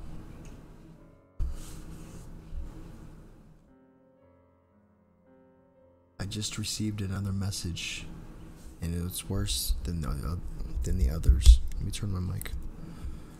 I just received another message, and it's worse than the others. She was involved in a 3-car crash driving home from work, and someone read a red light. She was dead within minutes at the scene. We'd been dating for 5 years at that point. She wasn't big on the idea of marriage. It felt archaic, she said. Gave her a weird vibe. But she had been... I would have married her within 3 months of our relationship. She was vibrant. She was the kind of girl you chose to dare with every time. She was always happy when camping, but a total technophile too. She always smelled like cinnamon. He was dating a bottle of Fireball. I want a dog when I sleep. I miss my dog. My dog. With that being said, she wasn't perfect. She always said something along the lines of, if I cark it first, don't just say good things about me. I've never really liked that. If you don't pay me out, you're doing me a disservice. I've got so many flaws, and that's just another part of me. So, this is for M. The music she said she liked and the music she actually liked were very different. Her idea of affection was a side hug. She had really long toes like a chimpanzee. I know, that's Tangiel. Tangital? I don't know. But I didn't feel right without having an idea of what she was like. M had been dead approaching 13 months when she first sent me this message. It's a Facebook page, so I'll read it. Emily, hello. Nathan, who is this? It's really weird receiving messages from Emily's account. Question mark. Well, okay, well, in the future, please send me a message from your account, even if you want to discuss her page. Emily, hello? Nathan, Susan, you're on Emily's account. And this is where it began. I had left Emily's Facebook account activated so I could send her an occasional message, post her on her wall, go through her pictures. It felt too final and too un-Emily to memorize it. If I share access with her mother, Susan, meaning her mother has her login and password, she has a total of 3 minutes on the account, or total on the computer. After a little confusion, I thought it was her. So the first one was November 4th, 2013. This one's on November 6th, 2013. Emily, hello. Let's hit up trail this Sunday. Nathan, who the is this? Emily, the wheels on the bus. Nathan, please tell me who you are. I'd received confirmation from Susan that it hadn't been Emily's profile, that she hadn't been on Emily's profile since the week of her death. Em knew a lot of people, so I thought it was her tech-savvy friends effing with me in the worst possible way. Here's a picture from the, here's the pictures. So you can kind of see.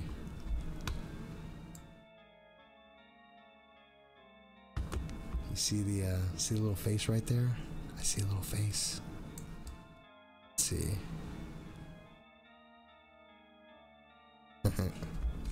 That's fun.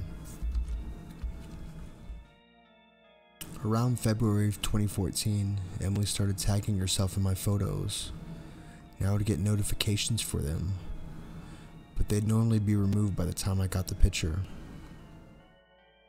The first time I actually caught one, I felt like someone had punched me in the gut.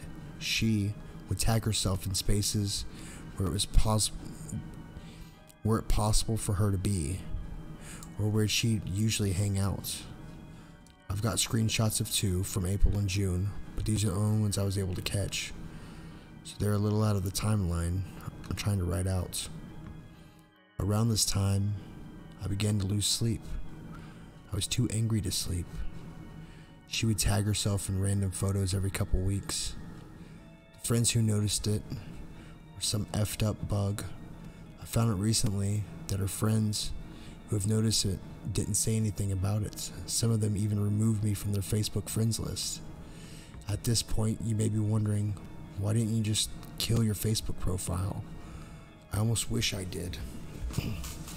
I did for a little while. On days when I can't get out there, it's nice to have friends to chat with. It's nice visiting Em's page. When the little green dot isn't next to her name, I was already socially reclusive, and then when Em was alive, her death turned me into something pretty close to a hermit, and Facebook and MMOs are my only real social outlets. March 15th, 2014. Nathan, why are you doing this? Why do you keep tagging her? I sent what I assumed was Em's hacker to this message. I got an answer. On March 25th, Emily, hello. Emily, hello, hello. Emily, hello. Nathan, this is actually devastating. I don't know why you enjoy this. Emily, oh my god, cinnamon scented candles. Nathan, go to hell. Emily, why are you doing this? It wasn't until a few months after getting these chats I discovered that she was recycling my own words as well. My responses kind of seemed lackluster here. I was intentionally proving him her with emotional bait, providing him or her with emotional bait. This is actually devastating to keep them interested in their game. I was working off the assumption that the kind of person who would do this is the kind of person that thrives off the distress of others. I posted in tech forums trying to find a way to find this person, contacted Facebook. I needed to keep them around to gather evidence. I'd even changed the password and security details several times. April 16th, 2014, I received this. Emily, why are you doing this? Emily, we should make our own jam. JFC Samantha, nah, different. No chance for passing. No chance of passing. How many?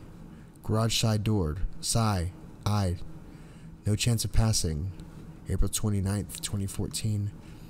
Baked beans on toast. I don't know. I just said, yo, ask Nathan. Nathan. Nathan replied, I don't know what's happening. I don't know how you're still doing this. Please stop. Emily, please stop. I don't know what's happening. I hadn't discovered any leads. Facebook had only told me the locations of the page that they've been accessed from. But since her death, they're all places I can count for. My work, my house, her mom's house, etc. My responses wasn't bait. Yo, ask Nathan was an inside joke that's too lame worth explaining. But seeing her say it again was absolutely fucking crippling. My reaction in life was much less prettier. Her last few messages started to scare me, but I wouldn't admit it until this point. May 8th, 2014. I don't even have words for this. Minus 12, minus 15. My jumper's in the dryer, and I can't, and it's really cold out. Really cold out. Cold. Nathan, please stop. Cold. Freezing G. I don't know what's happening. Freezing G was the first original word she said. This is giving me nightmares that just won't end. I keep dreaming that she's at a cold car, frozen, blue and gray. I'm standing outside the car in the warm, screaming for her to come out. She doesn't seem to realize I'm there. Sometimes her legs are outside with me. Nathan, I'm really drunk. I miss you. Whoever's on this account, I don't give a I keep coming home from work and expecting to see you on the computer. Should I be used to that by now? Emily. Let me walk. I wasn't really drunk and wasn't an affectionate girl. I was always embarrassed in her exchange of I love yous, cuddle, talk about how much we meant to each other. She was more comfortable with it when I was drunk. I pretended to be drunk a lot. Her reply was prompted me to finally memorialize her page, thinking I might put an end to this. It might seem innocuous to her previous message. It's from an old conversation where I was convincing her to let me drive her home from a friend's house. In the collision, the dashboard crushed her. She was severed in a diagonal line from her right hip to midway down her left thigh. One of her legs was found tucked under her back seat.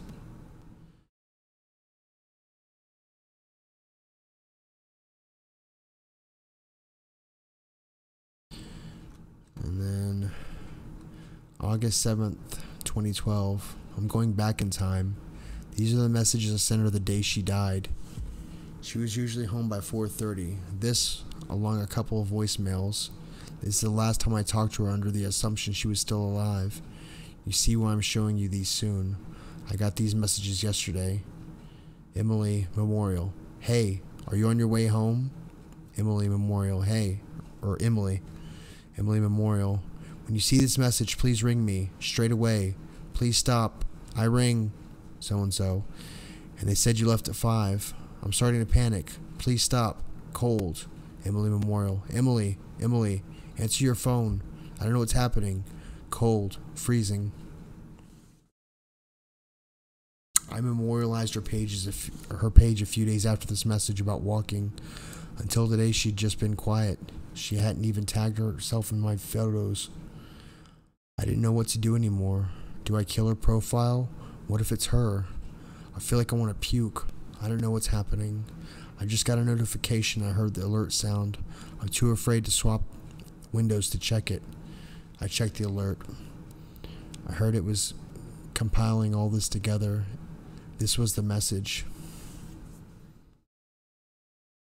And then this is the message she sent. She said, that's my door. That's my computer. I got this message 3 hours ago, but I didn't want to check until now. Now I'm legitimately scared. I have no idea who took this photo. I'm on the tablet in my garage. Zen for now. Going to drive to a friend's. Forgot to open my garage door in my panic. So I built up the nerve to get out and do that now.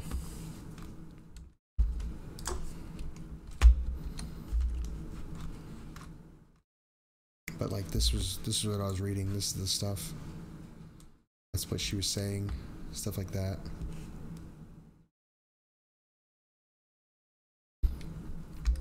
I think one more story because that one was kind of disappointing. But since I was reading it, it probably affected me more than it did y'all. Thought it was a good one.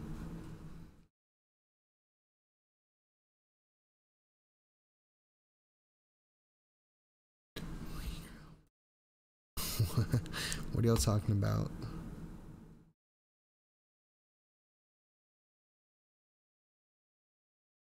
You know what happened if you messed with RoboCop's wiener? Bam. Great, now I have to go to the hospital. Ask Nathan. What are y'all talking about? How did Chappie yell at you?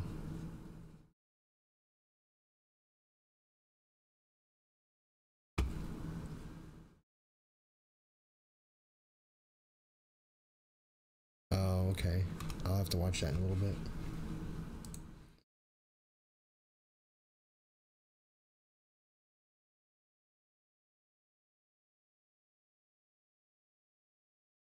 And my music stopped.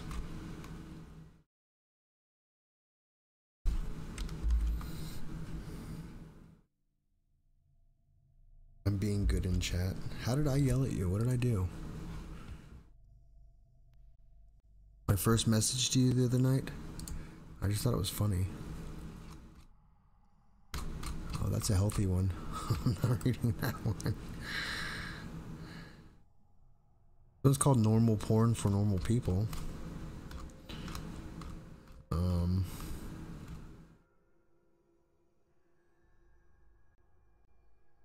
I'm not gonna go to that one. I didn't get one today, and I don't know where my sleeping pills are. So I'm gonna have to stay awake in night terrors all night.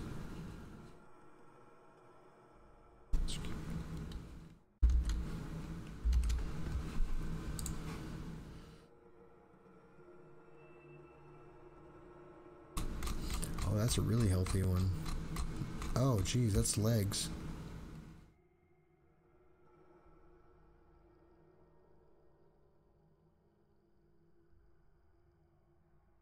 Oh, fuck no. Sorry, I cussed. It's 10 o'clock, all the kids should be in bed. 10 o'clock my time, not in California, but California kids know this stuff. Oh, this is a real healthy one. This one just keeps scrolling.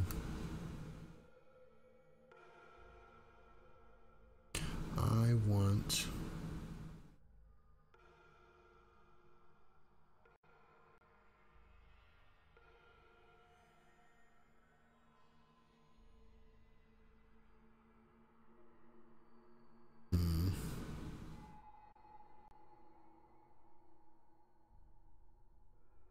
This one's called Musical Chairs. Let's see.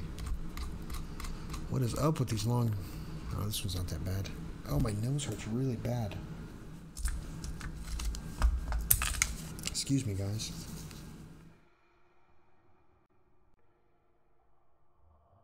Healthy is one of the dirtiest things I've said all night. I'm reading from Creepypasta Wiki. What's this? Oh, yeah. Oh, why did my nose hurt? It doesn't hurt anymore.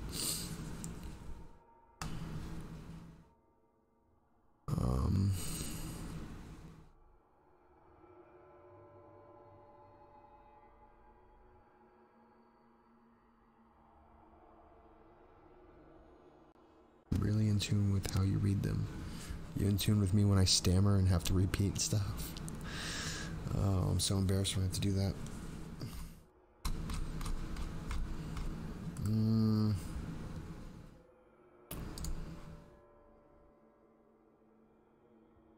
This one's called Someone's in the House. So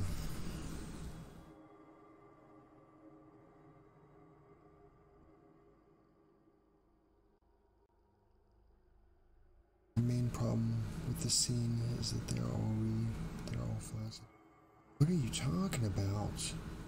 Jeez Louise.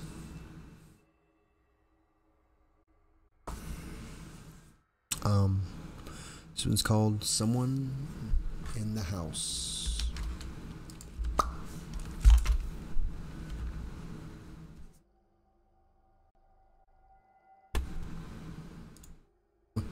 Y'all keep giving me. Oh yeah, someone already posted that. That's is that what y'all are talking about? Y'all are ridiculous. But very NSFW. Yeah, I have to watch it when I'm not streaming because I'm playing music in the background. I don't hear it, but y'all do.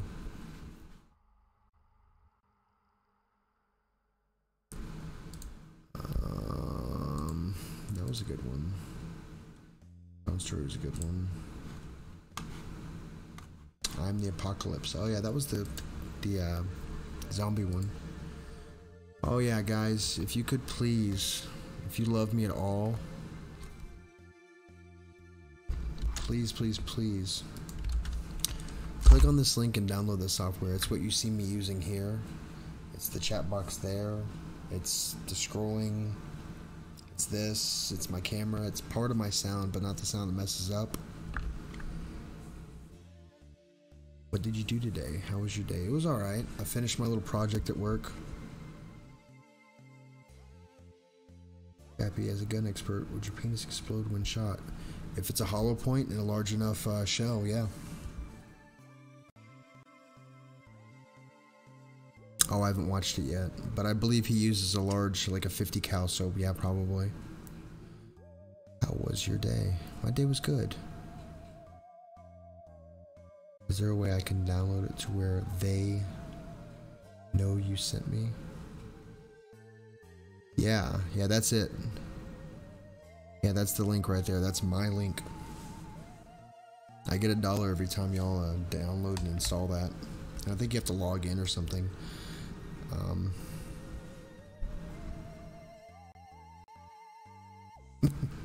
I was gonna allow that. I don't know who did, but that's funny.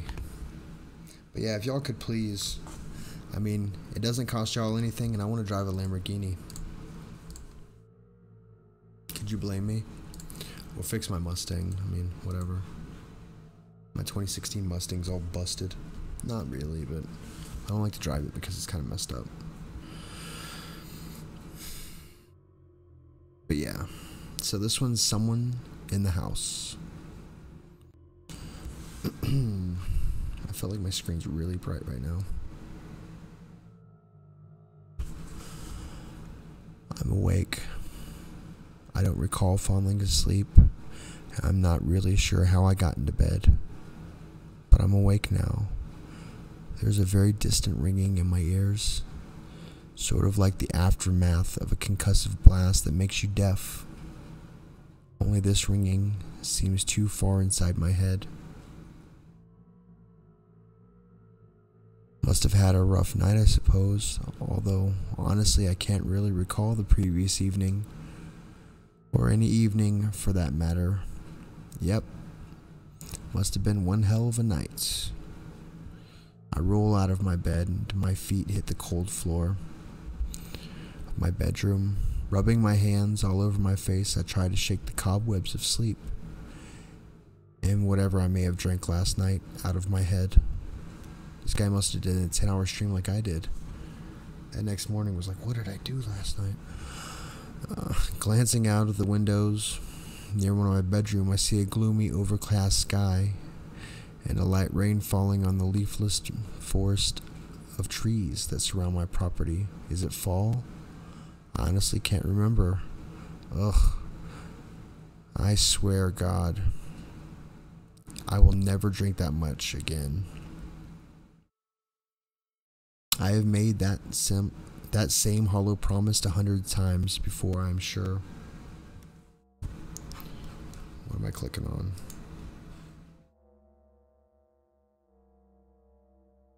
Oh yeah, I totally want that chicken. It'd be my best friend. Totally a death metal chicken.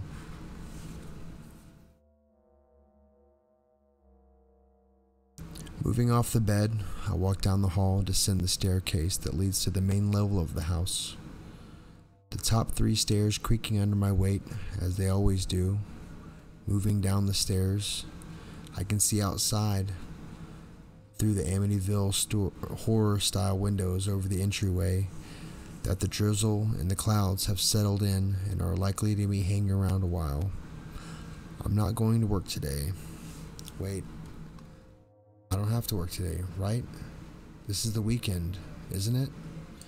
I shake my head vigorously and try to make that same hollow promise to God again. This day is going to get far worse than my night must have been. The kitchen was a digital clock, so I stumbled to it and checked the day and time just to be sure I don't recall, just to make sure I need to call in. Sick. Clock says 9 a.m. I'm late if it's a weekday, and if it's Sunday, excellent. Time to crash on the couch and do nothing. My God, I'm tired. That couch is calling my name right now. I leave the kitchen and move through the archway of my living room, noticing that the hardwoods are just as cold as the tile floors upstairs. Small shiver moves up my spine as I make the turn towards the thermostat and crank up the heat before laying down and covering myself with a throw blanket hanging over the back of the couch. The warm, cold leather of the couch creaks under my weight. I hear the familiar click of the thermostat as heat kicks on and pulls the blanket in tighter. And I pull the blanket in tighter. Close my eyes and try to fall asleep. Maybe this hangover, worst one I ever had. I still can't remember the party. Hell yeah. We'll be gone after a good late morning nap. The whispers start immediately. I bolt upright on the couch, throwing the blanket aside as I do, and scan the room aside of me. My living room is empty. The upstairs bathroom fan is running. Did I leave it on? Did I even go to the bathroom this morning? I sneak quietly from the living room through the kitchen and peek around the corner, silent as a church mouse. I had been a ninja in the past life. I had to have been a ninja in the past life or something. I look up the stairs and see the bathroom light is on, and the exhaust fan is definitely running. Maybe I destroyed the toilet last night and left it running to kill the smell before stumbling to bed, I think. But the whispers start again, and it's coming from the bathroom. No time for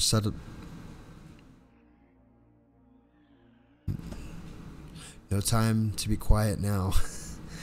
I'm so tired, guys. So I bolt up the stairs, the top creak as usual, and burst into the bathroom.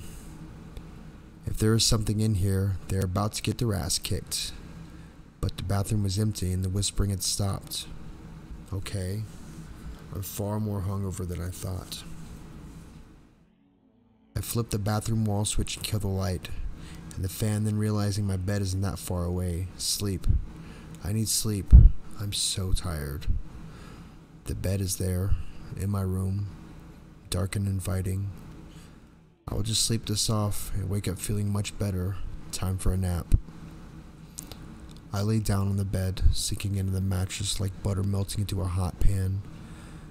Pull the covers up to my chin and close my eyes. Or at least I think I went to sleep. I'm definitely awake, but I don't recall falling asleep or dreaming. The darkness has crept into my room like a stealthy thief, casting shadows on the far wall to look like little demons ready to jump out of their two-dimensional wall canvas and attack its full-blown, three-dimensional horrors. Must be nighttime because I can't see anything through the window, but I can still hear the faint pattering of the rain on the roof. I throw the blankets back. I sit up and rub my face again. Still pretty tired and groggy and hungover. I leave the demons behind me on the bedroom wall, head to the bathroom. The light is still off, so I flip it on. The light from the molded glass fixture dances all over the crystal, dances all over like little crystal ballerinas, and the exhaust fan comes on. I sneak a peek in the toilet. Nope.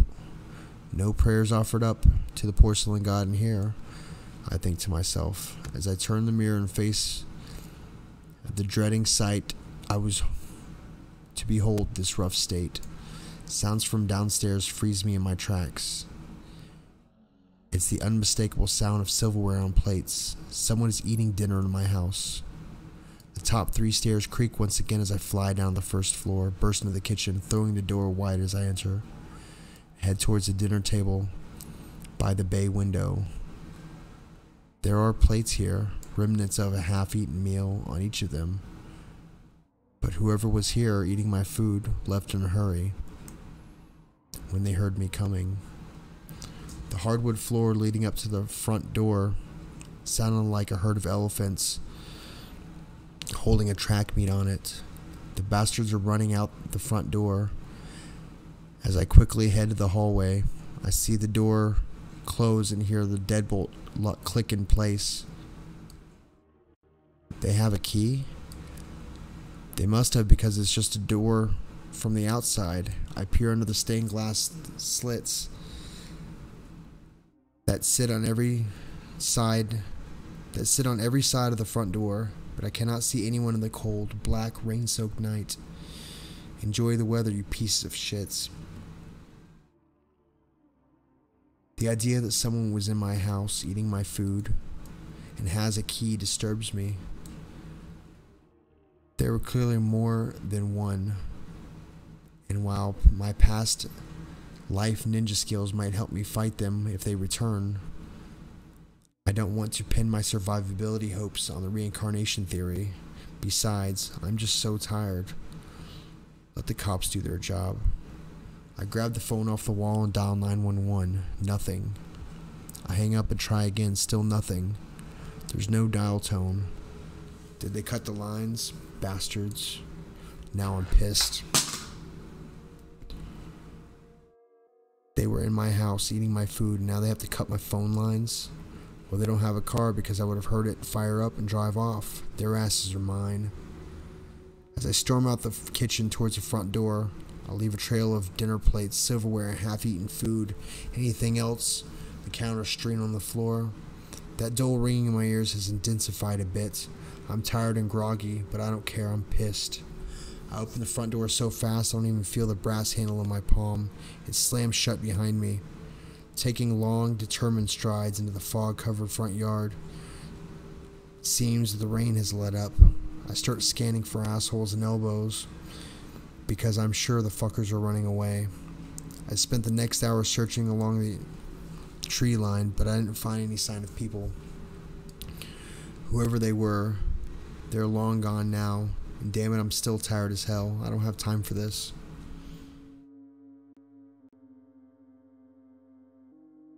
I know what the story's about already. I'm not gonna say. As I head back to the house, I notice that the lights are on in the entryway. They cast a glowing image of the Amityville horror windows above the doorway into the stone slab porch in the front yard. And the front door is open. I don't remember closing it, but I know I heard it slam shut behind me. I break into a full run and charge into the house, stirring up a vortex of wet, dead leaves in my wake. I notice that a ringing in my ears has increased in intensity, and I can hear the din of whispers over the tone in my head. As I storm into the cold, slick floor of the entryway, I see 3 people. The first is clearly a priest of some sort. He's holding up a rosary in one hand and a small open Bible in the other. The second person is a short, sad-looking woman with a floor-length coat pulled tight around her, its fur line trimmed with the collar cinched closed, with little wooden pegs. The third person is my daughter. I almost forgot I have a daughter. How could I forget her?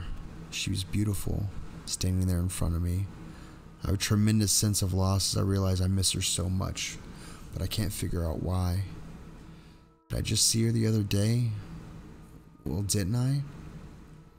Images of a beach, warm salty air on a windy day flashed through my mind. My little girl is there, and we're flying a kite.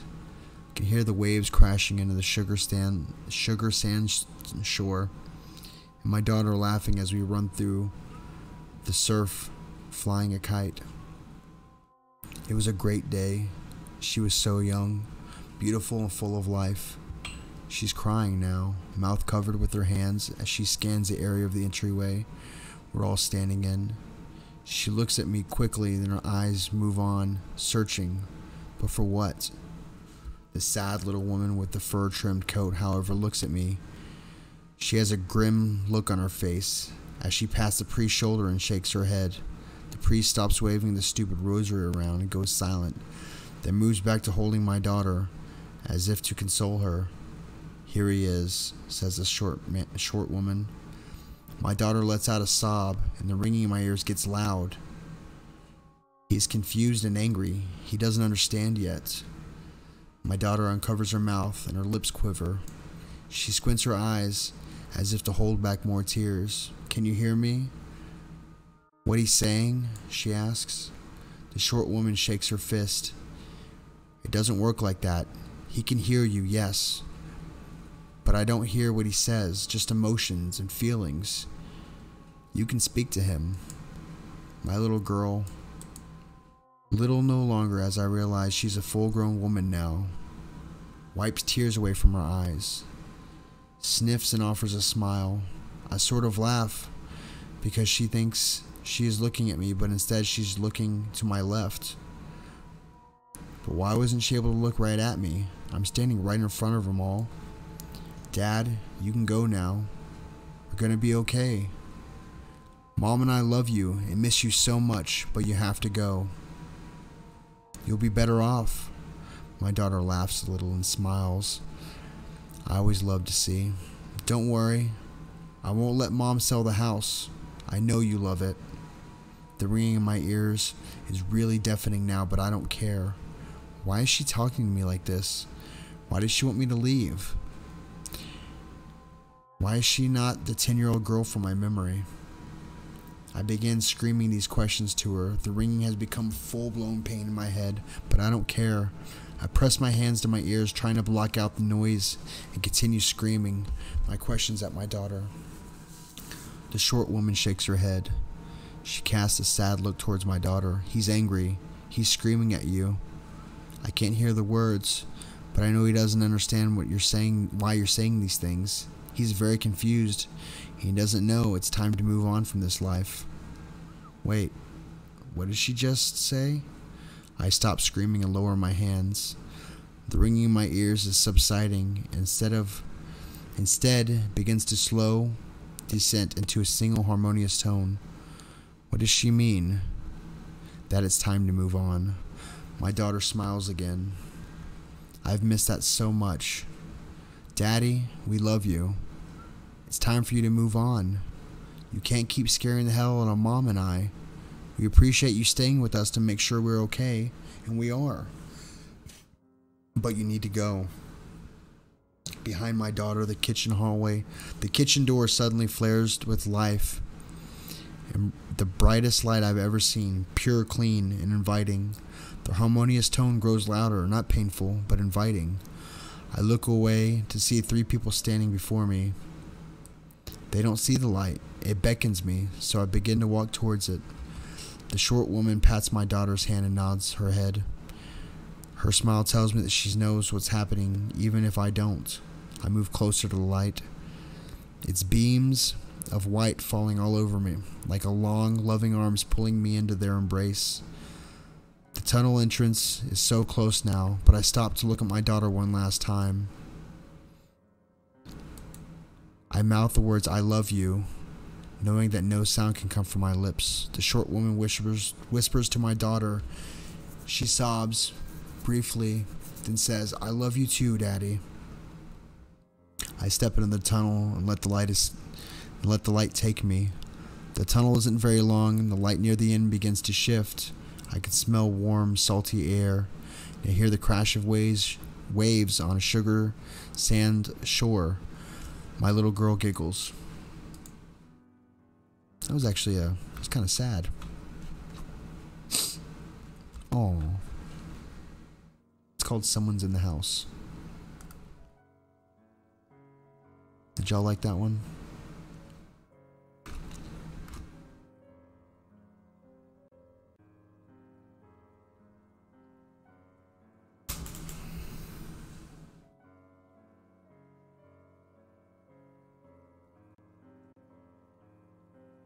You're in the house. Touche. And now you're scared. You're scared your wife's gonna throw something at you? Or your girlfriend or whatever? Probably your wife, I think. Is that what you said?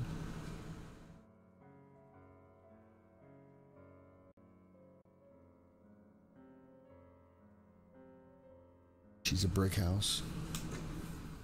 Creepy stuff that keeps happening behind me, so I gotta...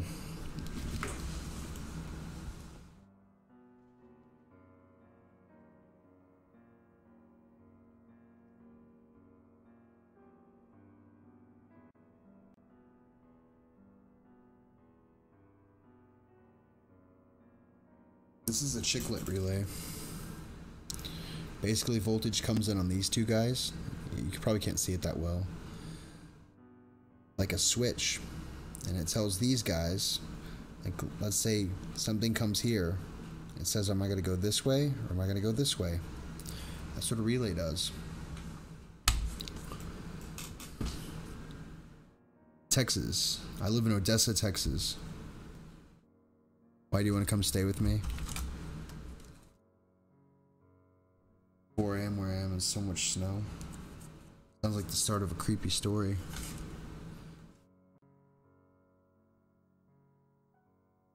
Meant the song. Oh yeah. She's a brick house. Oh, did Amy leave? I didn't see Amy leave.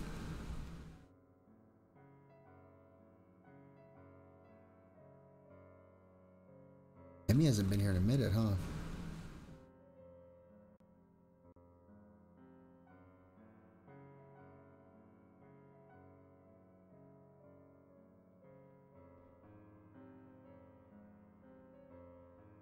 Who else still here? Ooh, pick me. I don't seem like the typical Texan. Oh, I mean, I wear boots. I love my guns. And I got a bull ring. I mean, how Texan can I be?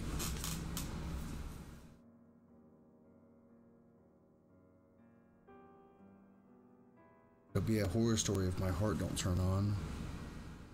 No cowboy hat, no. Texas don't have racism. Texas are generally happy. Gotta get ready for bed. I gotta get ready for bed too, guys. There's some racism in Texas, but there's some racism everywhere. Even in New York. Even in California. It's okay, you're not gonna hurt my feelings. My last girlfriend was black.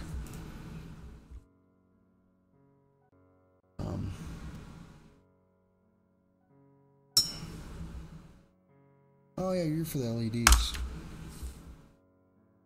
It was mildly racist. Yeah.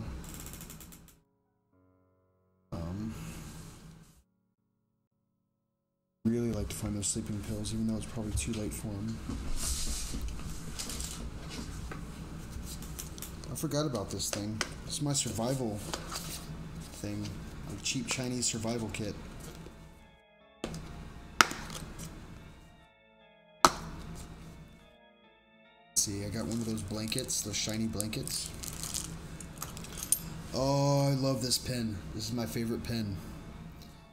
It's a pen, it's a writing pen. It's rather large, but it's got this end on it. And you can't see, but it's pretty sharp, and you use it for breaking glass. Then I got a whistle and a cheap knife. Not very sharp. It's thin. A flashlight that I gotta put a battery in. Oh, and flint and striker. And a compass that doesn't work.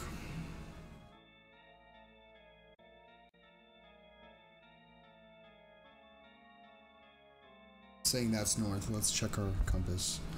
Jeez Louise, compass. Compass.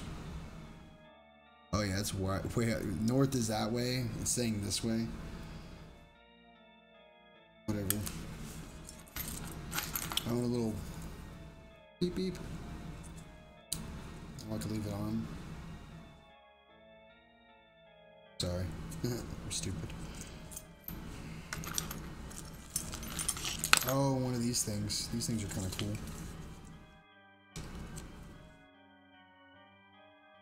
It's a saw. These things are really sharp. It's a bottle opener. It's a can opener. It's a bottle opener. It's a wrench. This is some kind of compass. It's another kind of wrench. It's got a screwdriver end. I don't know how to use the compass. Fine. Of course, it's in Chinese. Anybody read Chinese? I like to order crap from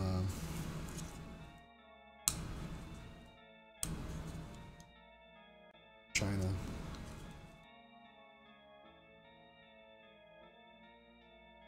I love my lasers. Left them all at home though, I think.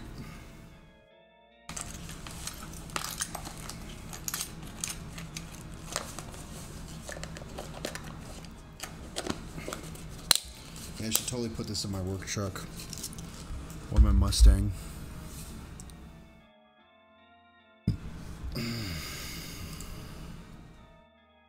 You're central? I am. Fort Water. Kentucky is so beautiful. I love Kentucky.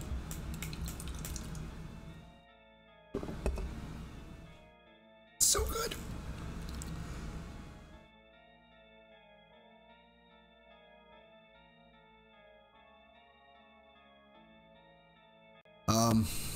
My little town where I was living north of Dallas was Whitewright, which sounds wildly racist, but it's not.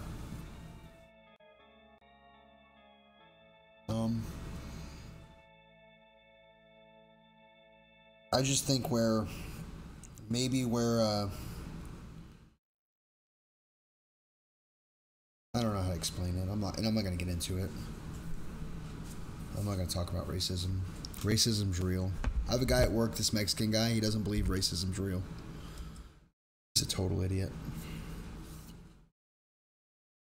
Hey, Chappie, from one man to another, being the same age, take it easy out on the job site. Don't get yourself hurt like me.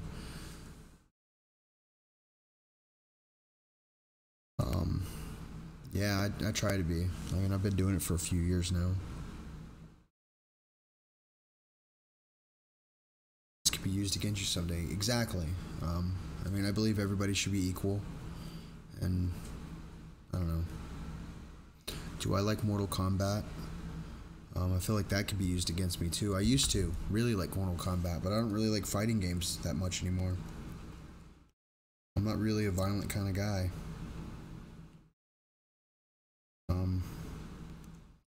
So I can't say that. Oh, we broke that.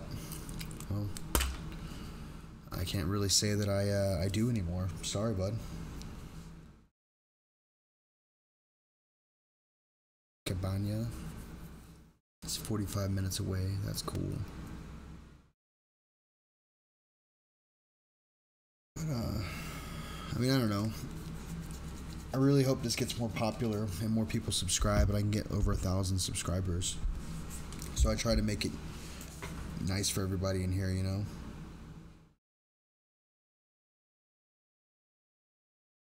For 12 people, y'all do talk a lot.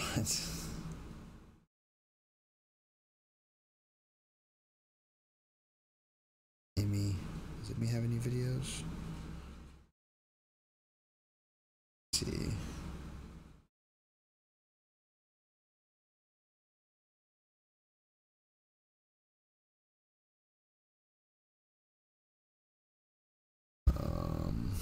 I'm honestly the beast. Nicest chat to have ever been. Oh, not the beast, the best. This is honestly the best chat I've ever been in. Well, thank you. I think we all tend to, you know, Nathan's and there's a few of them that, like Nathan's, Jason's, Stacy's chat. Stacy, yeah, there's Stacy. Stacy does chats. His people are really cool. He brings people in here all the time, and they're just like the most chill people. And I mean, I really try to surround myself with the kind of people that I am like. And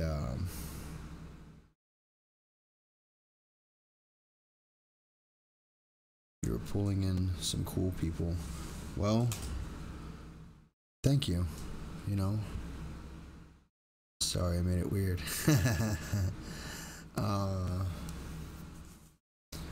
I got pesto. Right on. No, y'all are alright, man.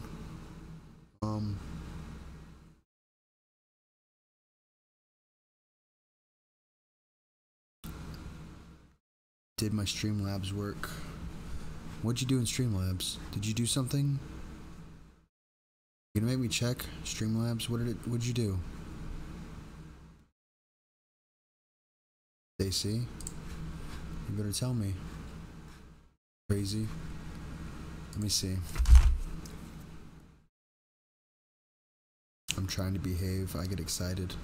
Oh, you're fine.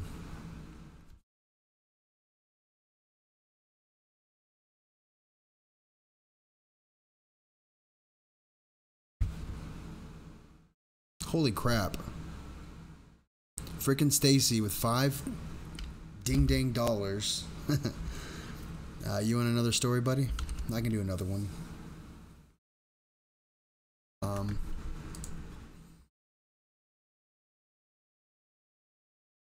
Yeah, let's find another story.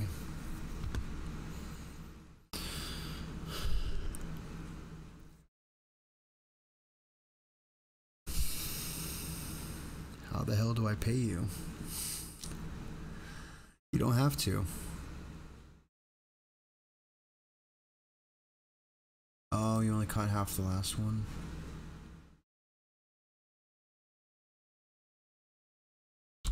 But if y'all are interested, you don't have to. Seriously. It's that link right there.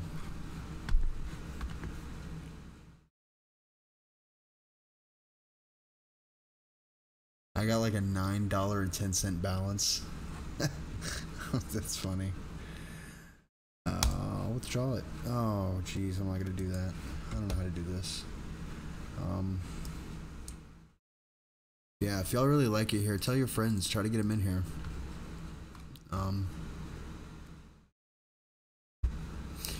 Yeah, that goes through PayPal, actually. That actually is linked straight to my PayPal, while it gives me a little bit of anonymity.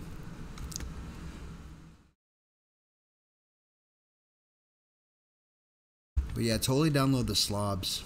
I would really love that. Y'all don't have to give me anything, but if we're gonna get that Lamborghini, totally got to use this link.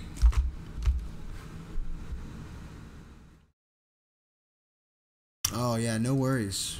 No worries at all. Oh, and some of you people haven't been here before. I've got to do the video about this, but long story short, I started streaming on my phone. I was really nervous, and then I got more comfortable, and then I was like, I really want to do it. So I went on Amazon and bought this. This is a C922X Pro Streaming Webcam. And I bought this, a Snowball Black Ice. And then the tripod that looks like this. It's over there. Well, then I was like, wait a second. I can probably go to Best Buy and get the same crap, and they'll price match me. So I got this. And I got, well, the same freaking camera. So basically, no, that's fine, Lauren. But basically, I'm going to be giving that stuff away because I don't want to return it. That's like $100 or something. But I want to get more subs. Doesn't Streamlabs charge? They do for credit card purchases, I think. It's like a really small percentage. But I would say just use PayPal if you want. Or if people want, I do PayPal because it's... I'm not telling people to give me money. Stacy's just a madman. You fluster me when people give me money. I don't know what to do. Gonna head out. Toodles. Tulu. You don't want one more story, Alex? Yes, no, maybe? Uno mas? One of my poorly read stories? I'll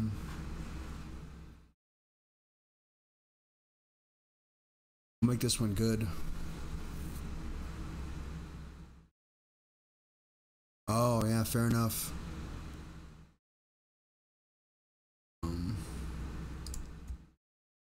Well, I mean, I do it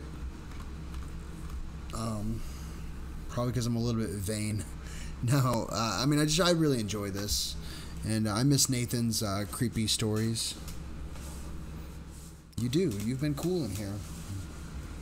And, I mean, that's just my test. You cool in my chat? I mean, just, it is what it is. Whatever. So this story is called Robert the Doll. This is Robert. Face that, what mother couldn't love that face? I'll get him off the screen. So this is Robert the Doll. This phone just turned on and it turned right off. But I don't remember turning it on. That's weird. Spooky. And the battery's charged on it. Hey, Holly. I clicked that streams. Hope it works. Which one are you talking about? What's that?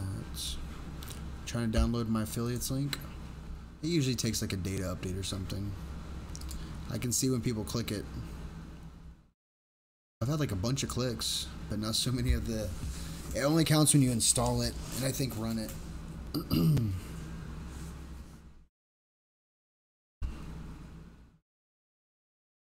Yeah, so we're going to do Robert the Doll. Hey, Holly, if I didn't say that. Ah, Go Fish. I thought Go Fish was leaving. Ha.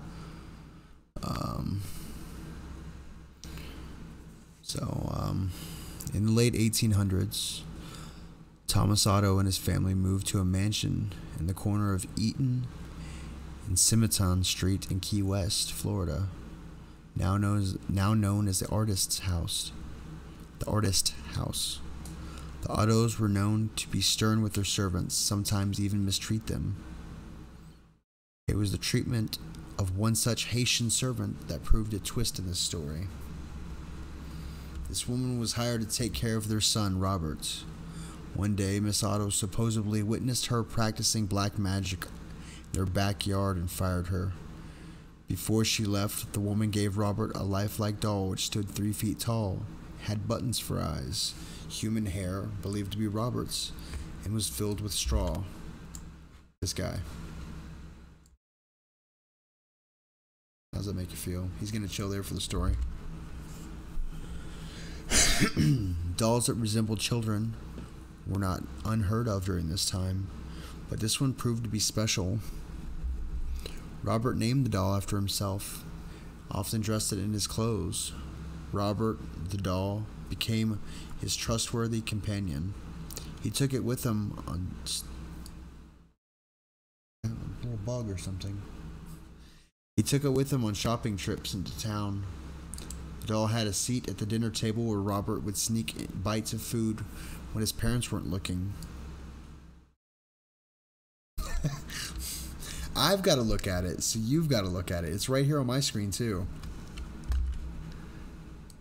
Wait. I love you, Ernie. Won't you love me? Alright, I'll get rid of it.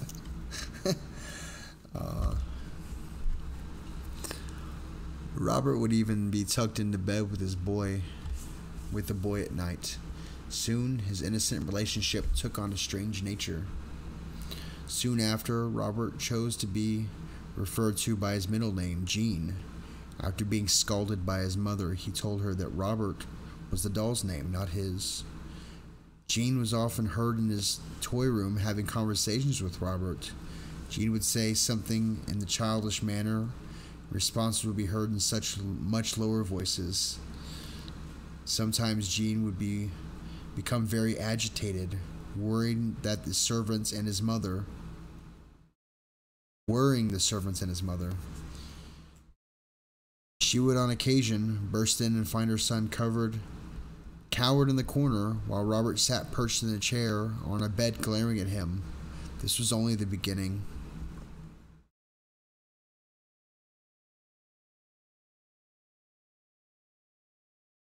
Household objects would be found thrown across the room. Jean's toys turned up mutilated, and giggling could be heard. Whenever these unusual acts took place, Jean would always say, "Robert did it." The boy took the punishment, but always insisted that the blame was Robert's. As the mischief grew, more and more servants took their leave as new ones were hired. The Ottos' relatives felt it was time to do something. With the recommendation of a great aunt, Jean's parents removed Robert from his care and placed it in a box in the attic. This is where he resided for many years. After the death of his father, Jean was willed his boyhood home. He decided to live in the old Victorian mansion with his new wife. Jean had become an artist. He felt the house was spacious and would provide a place for him to paint. He went to the attic and dusted off his childhood toy. He became attached to the doll despite his wife's displeasure. Jean would take the doll along with him everywhere he went. He even sat in his favorite little chair while Jean and his wife slept nearby.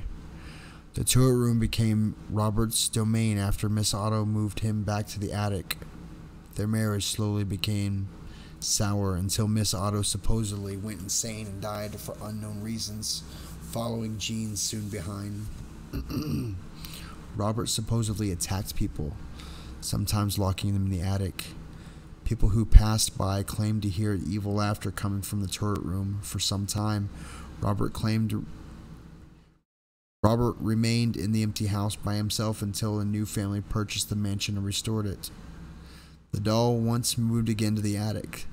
This pleased it as much as the last time. The doll often found throughout the house. On one certain night, Robert was found at the foot of the owner's bed giggling with a kitchen knife in hand. This was enough to send them fleeing from the home. Robert was moved to the East Martedelo Museum in Key West, where he sits perched in a glass box. Despite his new living quarters, the doll is believed to not have given up his menacing ways. Visitors and employees claim they can see the doll move. His smile has been known to turn into a scowl. One employee cleaned Robert, turned off the lights, and left for the night. The next day, he returned to find the lights turned on. Robert sitting in a different position than the night before, and a fresh layer of dust on his shoes. Some say he'll even curse you. If you take a picture with him, you must ask politely. He'll tilt his head in permission. However, if he doesn't, you take his picture anyway. A curse will befall you and anyone who accompanied you in the museum. The same will happen if you make fun of him. To this day, Robert remains in the East Martedelo Museum in his sailor suit, clutching his stuffed lion, continuing his menacing ways. This little guy. Oh, wait. This little guy. So, who wants to take a picture with Robert? Anybody?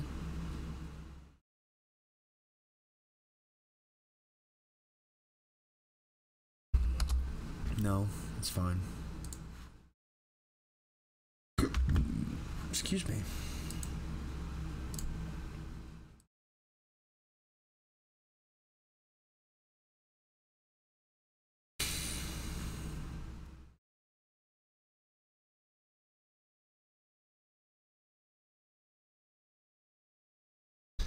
Yeah, Robert will be seeing you later, bud.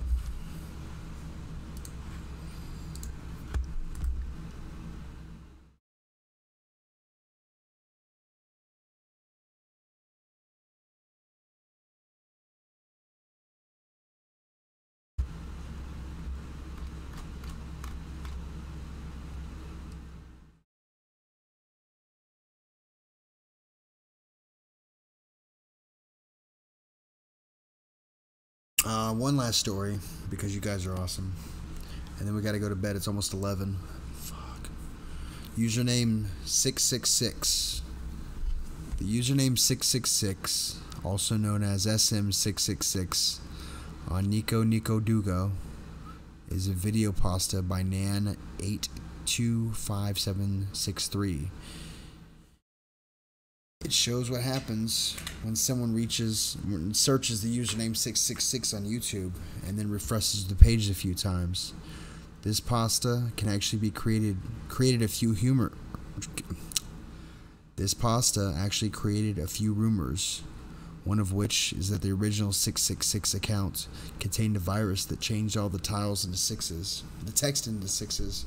Due to the popularity of the video, Nana825763 created a sequel called Another YouTube. There was a similar video to the username 666 called None, lowercase, whose now colored footage appears in the video corrupted account near the end.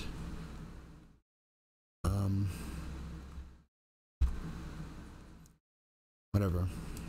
Just be careful. Sometimes it affects other pages too. Here's a story. YouTube is a remembered place of history. Back in 2006, not much was known, and all you could see in the community were just people uploading cat videos. One in particular, user had caused enough controversy to be called. This channel had posted a ton of gore porn and blood fetish that the user was recently removed for playing with the TOS, but it can still be accessed. One day, a person on YouTube posted their experience with the channel from a defunct blogging website. I worked for YouTube during 2006. I was a busy worker and recently upload videos here. What I thought, this is a stupid one, sorry guys.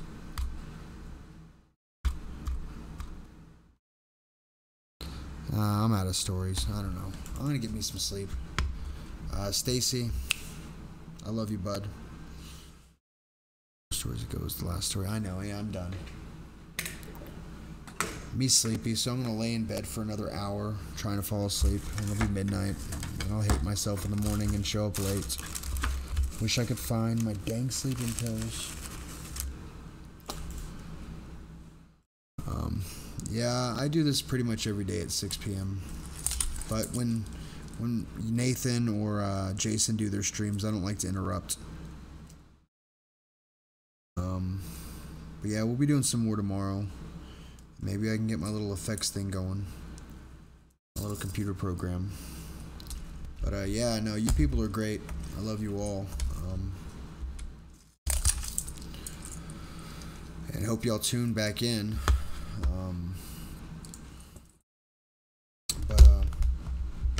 I got 3 little notices. 7 people watching. 151 subscribers. Let's get me to 1,000, guys. Come on. Who isn't subscribed?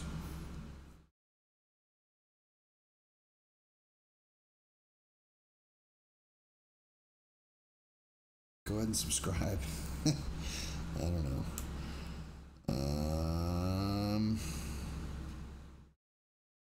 Checking stuff real quick. But yeah.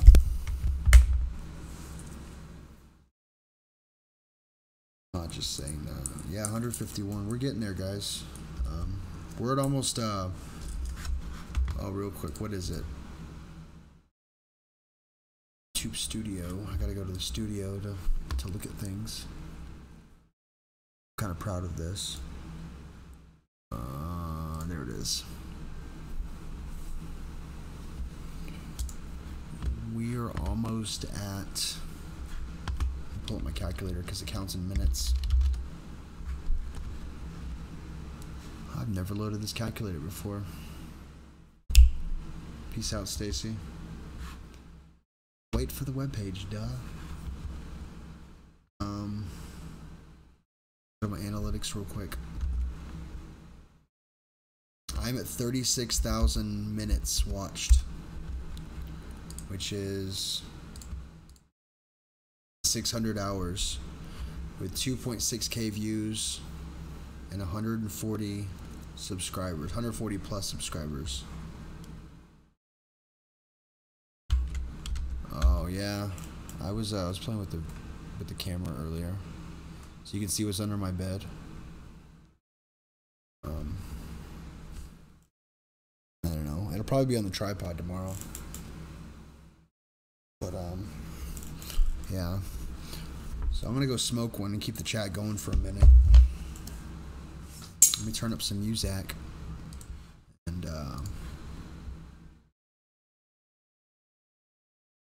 two-third rules they call it. Oh yeah. Yeah, I was playing with it when I was trying to get my other thing going. It's been like that. Maybe, I don't know. Let me turn this up, turn my mic down, and we'll chat.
50 to 100? Yeah, that would be awesome. Stuff jumps off on him. Yeah, I don't know. Creepy stuff happens to me every now and then. No, Marshall, I'm sorry. I totally read that. Like, I'm loud when my 12-year-old mouths off or whacks off. I don't know. I put a W in there for some reason because I just acts. And I was like, oh my god. I was like, Jimmy, stop playing with your damn son. It's like yelling across the house. I got a weird sense of humor, and that's the way my finger was covering part of it, and you know, your brain finishes words. Not really avail.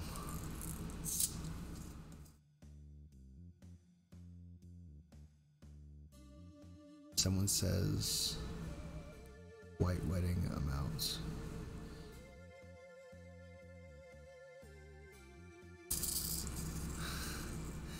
I'll spread the word on the other platforms to get you more subs, dude. Well, I appreciate that, guys. I don't have to.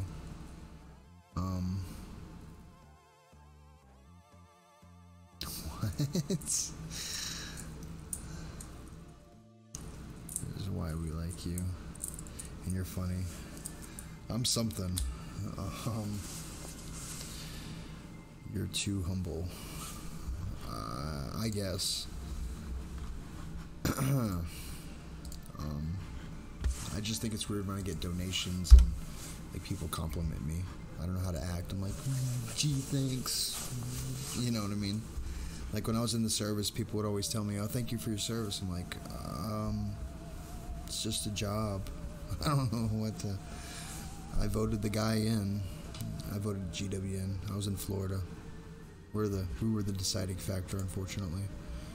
But, you know, I supported that. 12 years or whatever. That's legit content. I like your personality. I like your personality too. I don't know. I'll just do a stream where I don't say anything and I just brush my hair all night.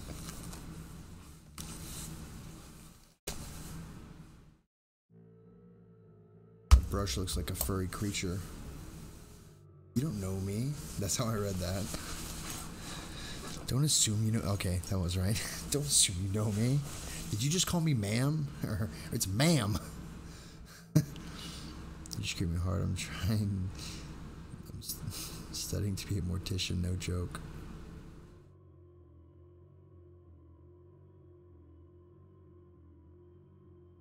Did you something? Oh, you really want to be a mortician, Ernie? That's crazy. Do what I want. What if I really talked like that? Like the cash me outside girl? Like,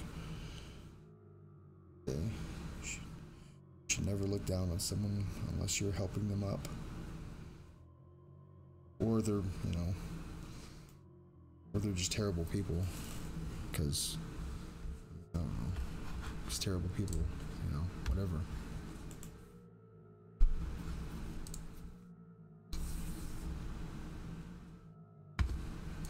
That's super insane. I'm at 600 hours viewed.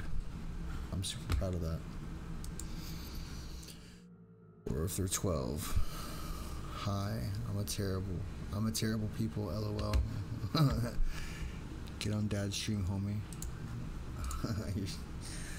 Oh, you're ridiculous. I'm gonna catch it next time. Keep it creepy. Thanks, Ernie. I try to heart all my comments. LG, I'm trying to get better and better every day and streaming all the time. It helps me, I suppose. Also, I have to support the most awesome folks on YouTube. LG Productions. Get there, Bubba. I believe you. Oh yeah, I said that. I was reading it like he said it. I was like, did I say that? And then I realized that, yeah, I said that. I don't know what I type sometimes.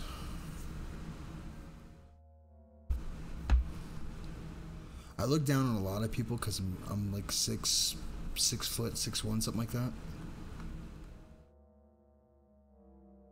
But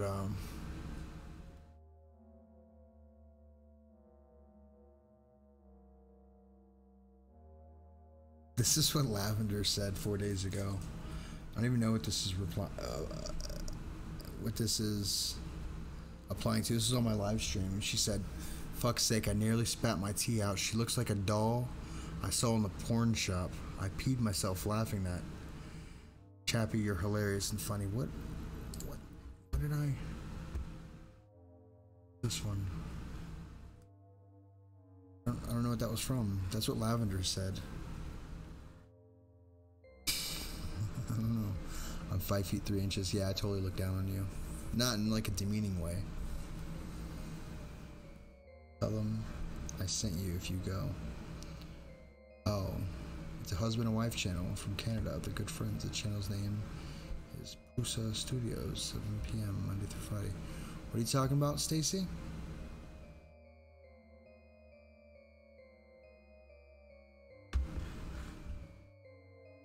Got too many damn windows open.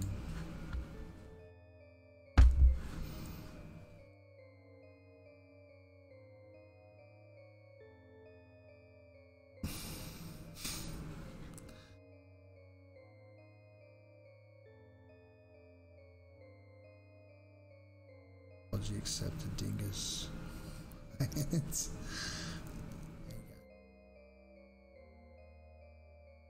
Very disappointed in you, dingus. Oh.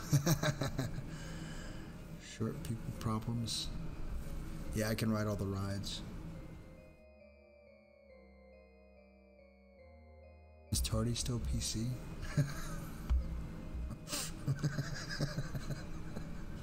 I got that. Oh.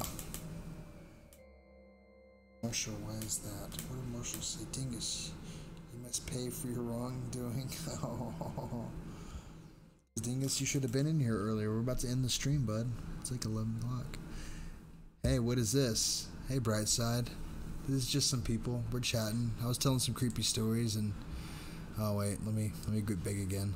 There we go. That's my face. That's the real scary picture.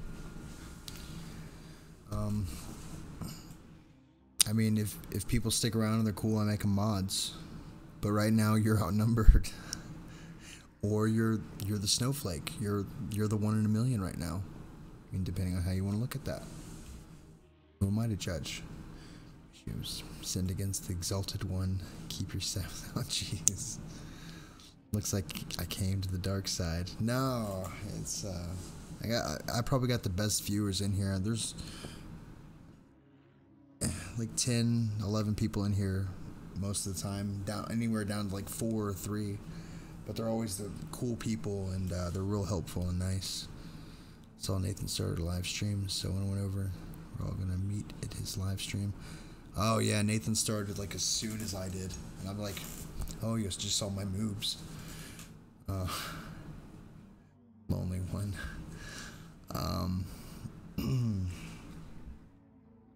Let's check out Bright Sides. Oh, 120 subscribers. Need for Speed Payback, Fortnite. Oh, you like the video games? Well, Bright Side, you're in luck. Cause sometimes, when I feel like I got a testicle left, I stream Alien Isolation. Cause F that game, it's stupid creepy. Stupid creepy. Y'all don't know this, but when I stopped that stream the other night when I was playing Alien Isolation, I just paused it and I left it open. Well, I was talking to Altoid Yoda like a day after or something. And I totally was like looking for the save spot, and the alien was right there and was gonna eat me. Super not cool, you know, because F the alien. The bastard ate me in one of my other streams and I stopped playing the game. I don't know if you ever played it, but Nathan at the verge of real success. We should really push his stuff. Then Nathan could possibly support you. Oh, Hope again. Hope needs to go to bed.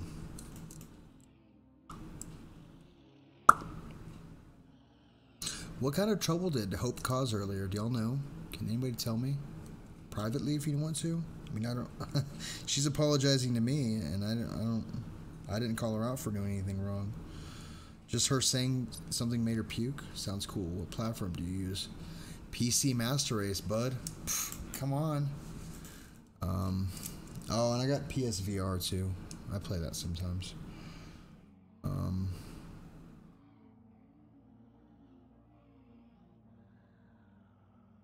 Until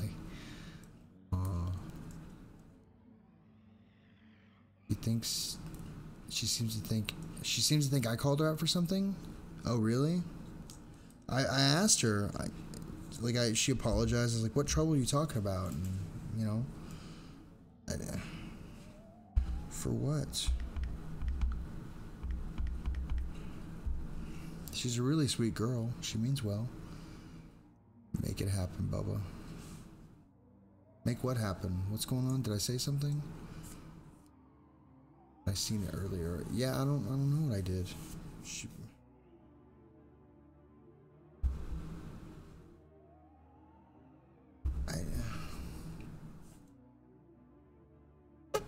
I don't know. I think Brightside left. Like, nope, PC Master Race isn't real. Getting out of here.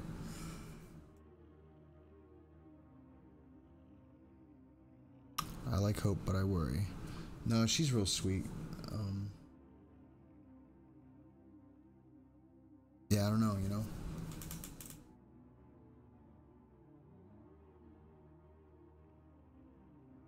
To know, David. Play the Aliens game, please, please, please. Not right now. I totally gotta hit the old bed. It was made, but I was laying on it during Jason's stream. Look at my hair, it's all on fleek and stuff. This is one thing I'm super proud of. I'm creating a video game designed using the same game engine Unity uses. I'm only 14, so a really big step. That's awesome. You should totally send it to me. What kind of video game is it, bud? I love video games. I may not always have the patience for them. Here goes my fart water.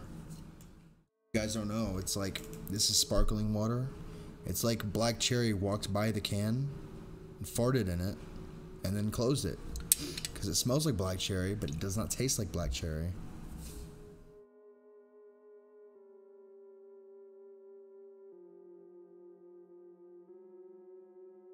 Yeah, that's where my power lies. It is stupid good hair. You want some fart water? No, you don't. This stuff is terrible. I got one can left after this.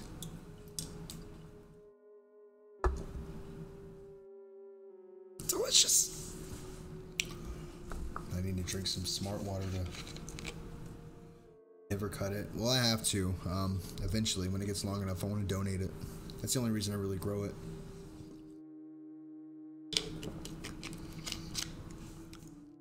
It's an RPG. Have you heard of Polecat or Bay Area Bugs? I have not, bud. But I will totally check out your game. If you want me to be one of your testers, I can be your 36 plus crowd. Because I'm old for a lot of stuff.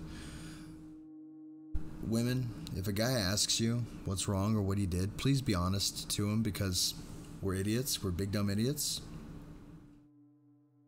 Just be like, this is what you did. This is what I'm mad about. This is how you can fix it. You don't even have to tell us how you can fix it. Just what you're mad about. What we did. I've never seriously injured myself. Oh man, I've totally done wing dang doodled myself.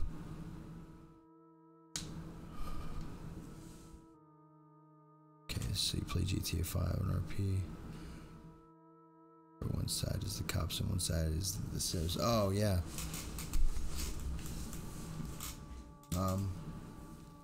No, when you get to a place, just subscribe and keep me updated, man. That'd be awesome. I appreciate that. I mean, I'm saying man. I don't know. I'm assuming. Happy, were you on Jason's stream? Yeah. I'm always at Jason's streams. Keto self. I tried updating my little picture. 5 is not made for that, so I'm making a game just for that. Oh, right on. But yes, Dingus, I was Chapoy. Oh, I see what you're saying. Yeah, I was totally there. And then I went by Dad's stream and gave him like $5 or $10 because I still love Nathan. But I was trying to make him also feel bad for not doing creepy stories. I feel like I'm feeling some kind of void here, but I don't think it's working because Nathan gets all scared. It's really funny to send him $5 and say don't turn around. Like he's half excited, but he's half like really freaked out.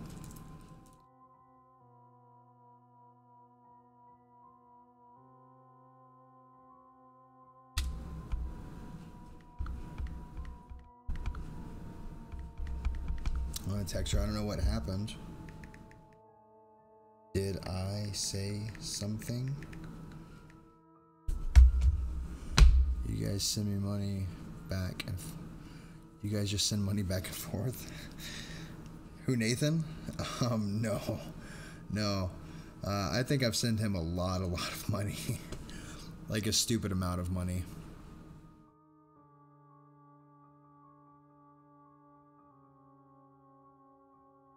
Oh, that's Jeffrey. He's under my bed. He's a really cool guy.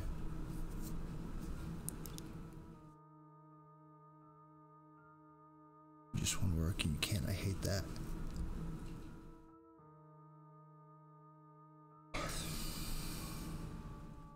You're really tired? Yeah, I'm really tired too. I'm waiting for Hope to reply to me.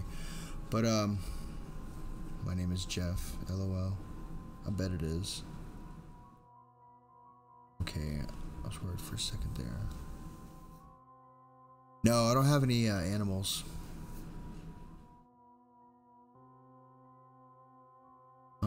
Let's look under my bed.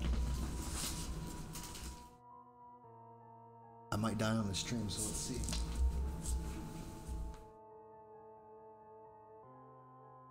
No.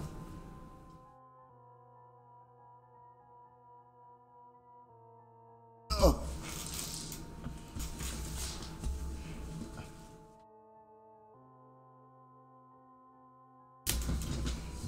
Ow. Nothing. My bills and take care of my crippled mother. So this sucks pretty bad. Yeah, I'm sorry to hear that, Bubba. Being hurt sucks really bad. It really does.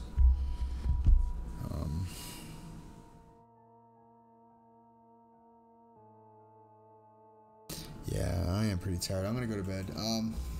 Right side, if you're here, I see your last comment. You said making the game public beta at the end of the school year. Well, right on, bud.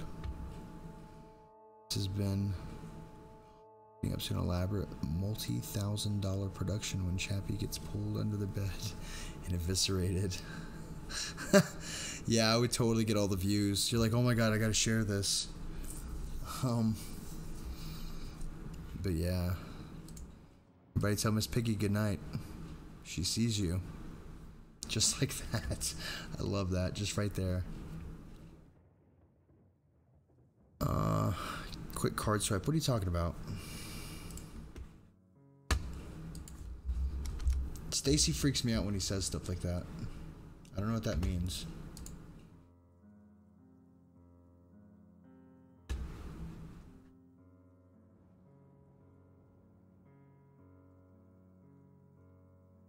Stacy, you're an alright dude. You know what? You're alright. But guys, download that, please. Please download that. Nighty night, Mr. Dingus.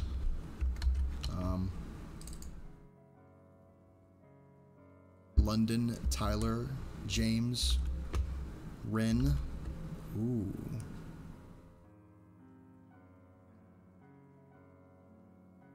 But yeah, you guys have a good night. We'll be doing the stream tomorrow at 6 p.m. Central Time, Texas time.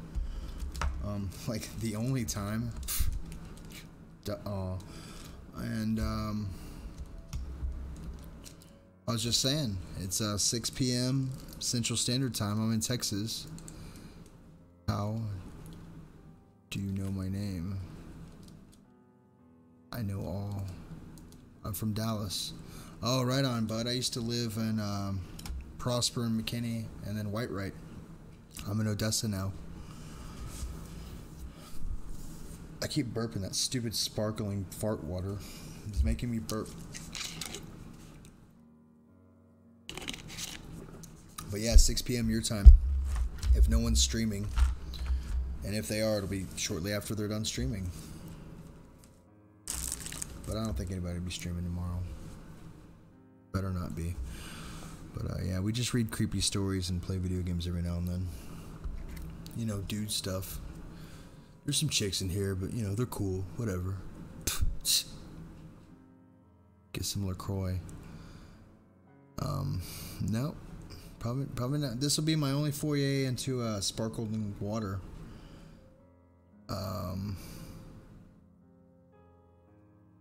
Just guys being dudes. I'll be on at 6 for sure. Well, you know what? Say one more thing, Brightside.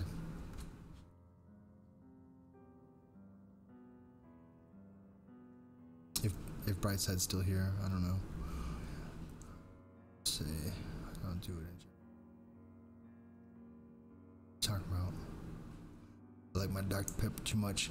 I stopped drinking soda and I lost like 20 pounds in like a month. Stupid fast. You got a little wrench next to your name now. Bam, that just happened. Yeah, I'll do that this weekend probably. I don't want to play Resident Evil though. You're not going to make me. Someone's going to have to tip me a lot of money to play that game, because seriously, F that game. Seriously, I'm not joking, F that game. You need to do what with beer? PSVR? Come to Dallas, or come to Odessa, bud. It's got the headset right here.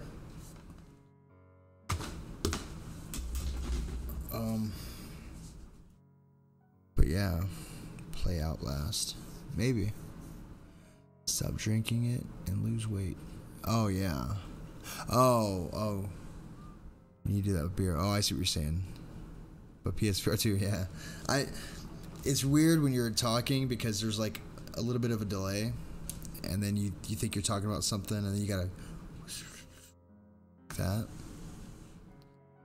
Scary squashes on Resident Evil. Scary squishes on Resident Evil. Ooh. Yeah, I don't know if we can go live together one night playing PSVR or PS4. Yeah, maybe. There were like 10 people talking to you. Yeah, it's weird being the one everybody's talking to. I mean, y'all talk amongst yourselves, but you know what I mean. But yeah, I usually do that on the weekends. Like last weekend, I did almost a 10-hour stream, and I played some games. I'll probably, if I do that, I'll have to set up the PSVR and stream from that, and then make another stream coming back to here and stuff. I'll do some Red Dead Online. Yeehaw. Like the group leader. I'm like something. I'm just the guy with ridiculous enough to do this. I don't know. But yeah, no, that'd be cool. I'd enjoy that. Yeah, I saw that movie. It's pretty neat. There's a better movie that does first person called Enter the Void. You have donations set up on here. Oh yeah, it goes through the Streamlabs.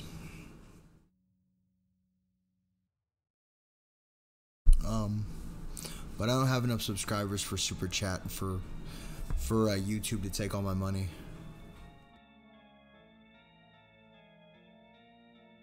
The DMT movie, so good. You just moved up my list a little bit more, bud, or a bunch more. Not many people know that movie. It is so good. It is so good. It really is. Y'all should check it out. I'll show y'all a little movie poster what it looks like.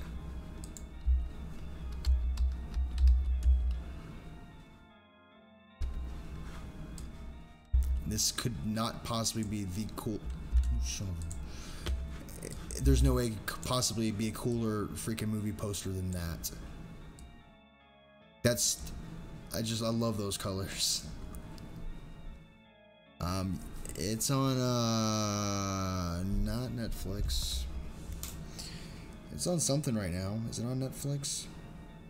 Maybe Prime Video, or there's another movie service.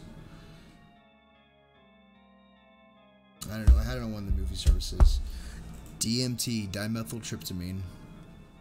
What's it about?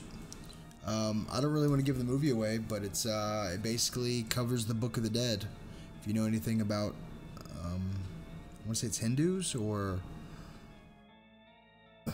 reincarnation. That's what it's basically about. Or not reincarnation, karma. About karma. But yeah, it's totally a beautifully crafted, masterful movie. And then in like the beginning scenes, you see the character take DMT, and you see these really weird designs and stuff. But no, I mean really, it's just a beautiful movie. Necronomicon, no, Ernie, not your book. The Tibetan Book of the Dead, I believe, is what it's called.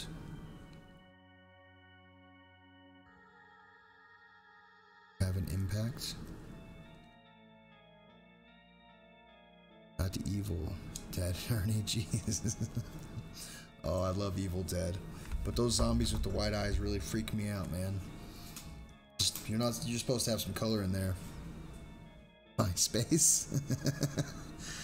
And they totally came out with that show. Yeah, so Karma, basically, it's I really can't talk about that movie enough. It is so wonderful. It really is super wonderful.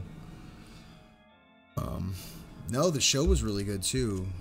The one it's on Netflix, I think, or something like that. I'll get at least 5K off the video game design. I have 230 people in my community that are willing to buy it when it's out. Well, maybe I can get it for free. Ash vs. the Evil Dead. Yeah, that's it. Popping my toes. Ash vs. the Evil Dead. Super, super badass movie.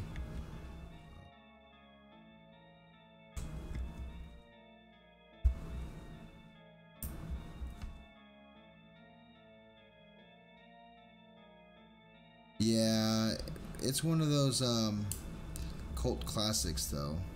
You know, cult following kind of show.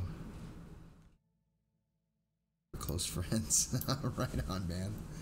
Texans, you know, we gotta stick together. Give me some sugar, baby. Yeah. Oh, man. But yeah, but anyways, guys, so we're gonna skedaddle, I think. I gotta be up at like 6 in the morning or something, or maybe earlier. Oh god, if these collapse, it's gonna smash my finger. They're super evil little bastards, those little magnets. But everything's bigger in Texas. You know, just saying. You totally can't have too much of a good thing. Oh, fudge o'clock, 4 a.m. for me. Oh. Yeah, I usually have to wake up at 3 or 4 when I'm in the fields. I'm too late. No, Dingus, you're cool, man. But you know what time we start. Not again. But yeah, guys, so we're gonna end it here. Once again, if y'all are interested, download my Slobs link. I don't know what that is. Yeah, that's my Streamlabs. We're gonna delete that. Yeah, I don't know why that copied. But download that, please, and install it.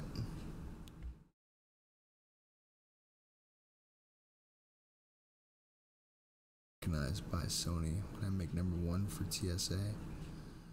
That'd be kick butt, man. And then you can help me get a freaking Lambo. I'd be totally down for that. Good night for real, because I have to get up at 6 a.m. too. Have a good night, Chapster. Really enjoyed the streams. Seem like a cool dude. I'm alright. You know, you seem like a cool dude too. Almost forgot to go check out RoboCop. Yes, or yeah. It's totally pulled up on my screen. On the other window. I will look at it. Oh, I think Hope replied. Nope, Hope never replied, but I got two little... Oh, if y'all want to follow me on all that stuff, the bottom in the description, I think it's there. But, yeah, you people rock. I love you all. We will stream again tomorrow. More creepiness will ensue. Miss Piggy, go to bed.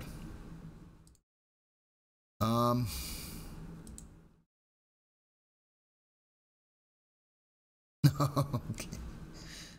I'll be laughing the whole time. Dingus, try that again. We spell better than that, bud. By dude. Like it was by. Like it's just some guy named Dude. Dingus, by dude. That sounds like the worst cologne ever. Dingus 111 wrench, by dude. Alright, you guys, have a good night. There we go, Dingus. Laura and Ashley, by me.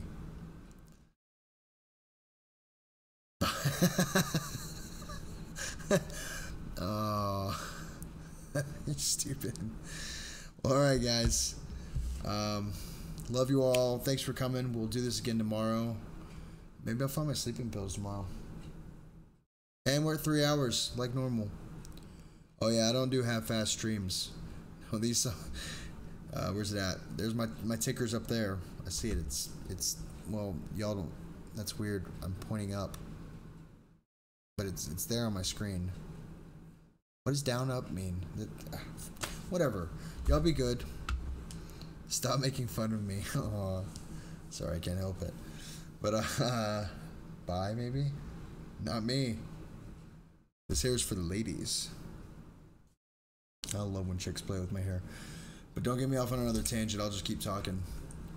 But yeah, tomorrow, and I'll be seeing you. Peace out, folks. Oh, we gotta play the exit theme song. I don't know where it's at. There it is.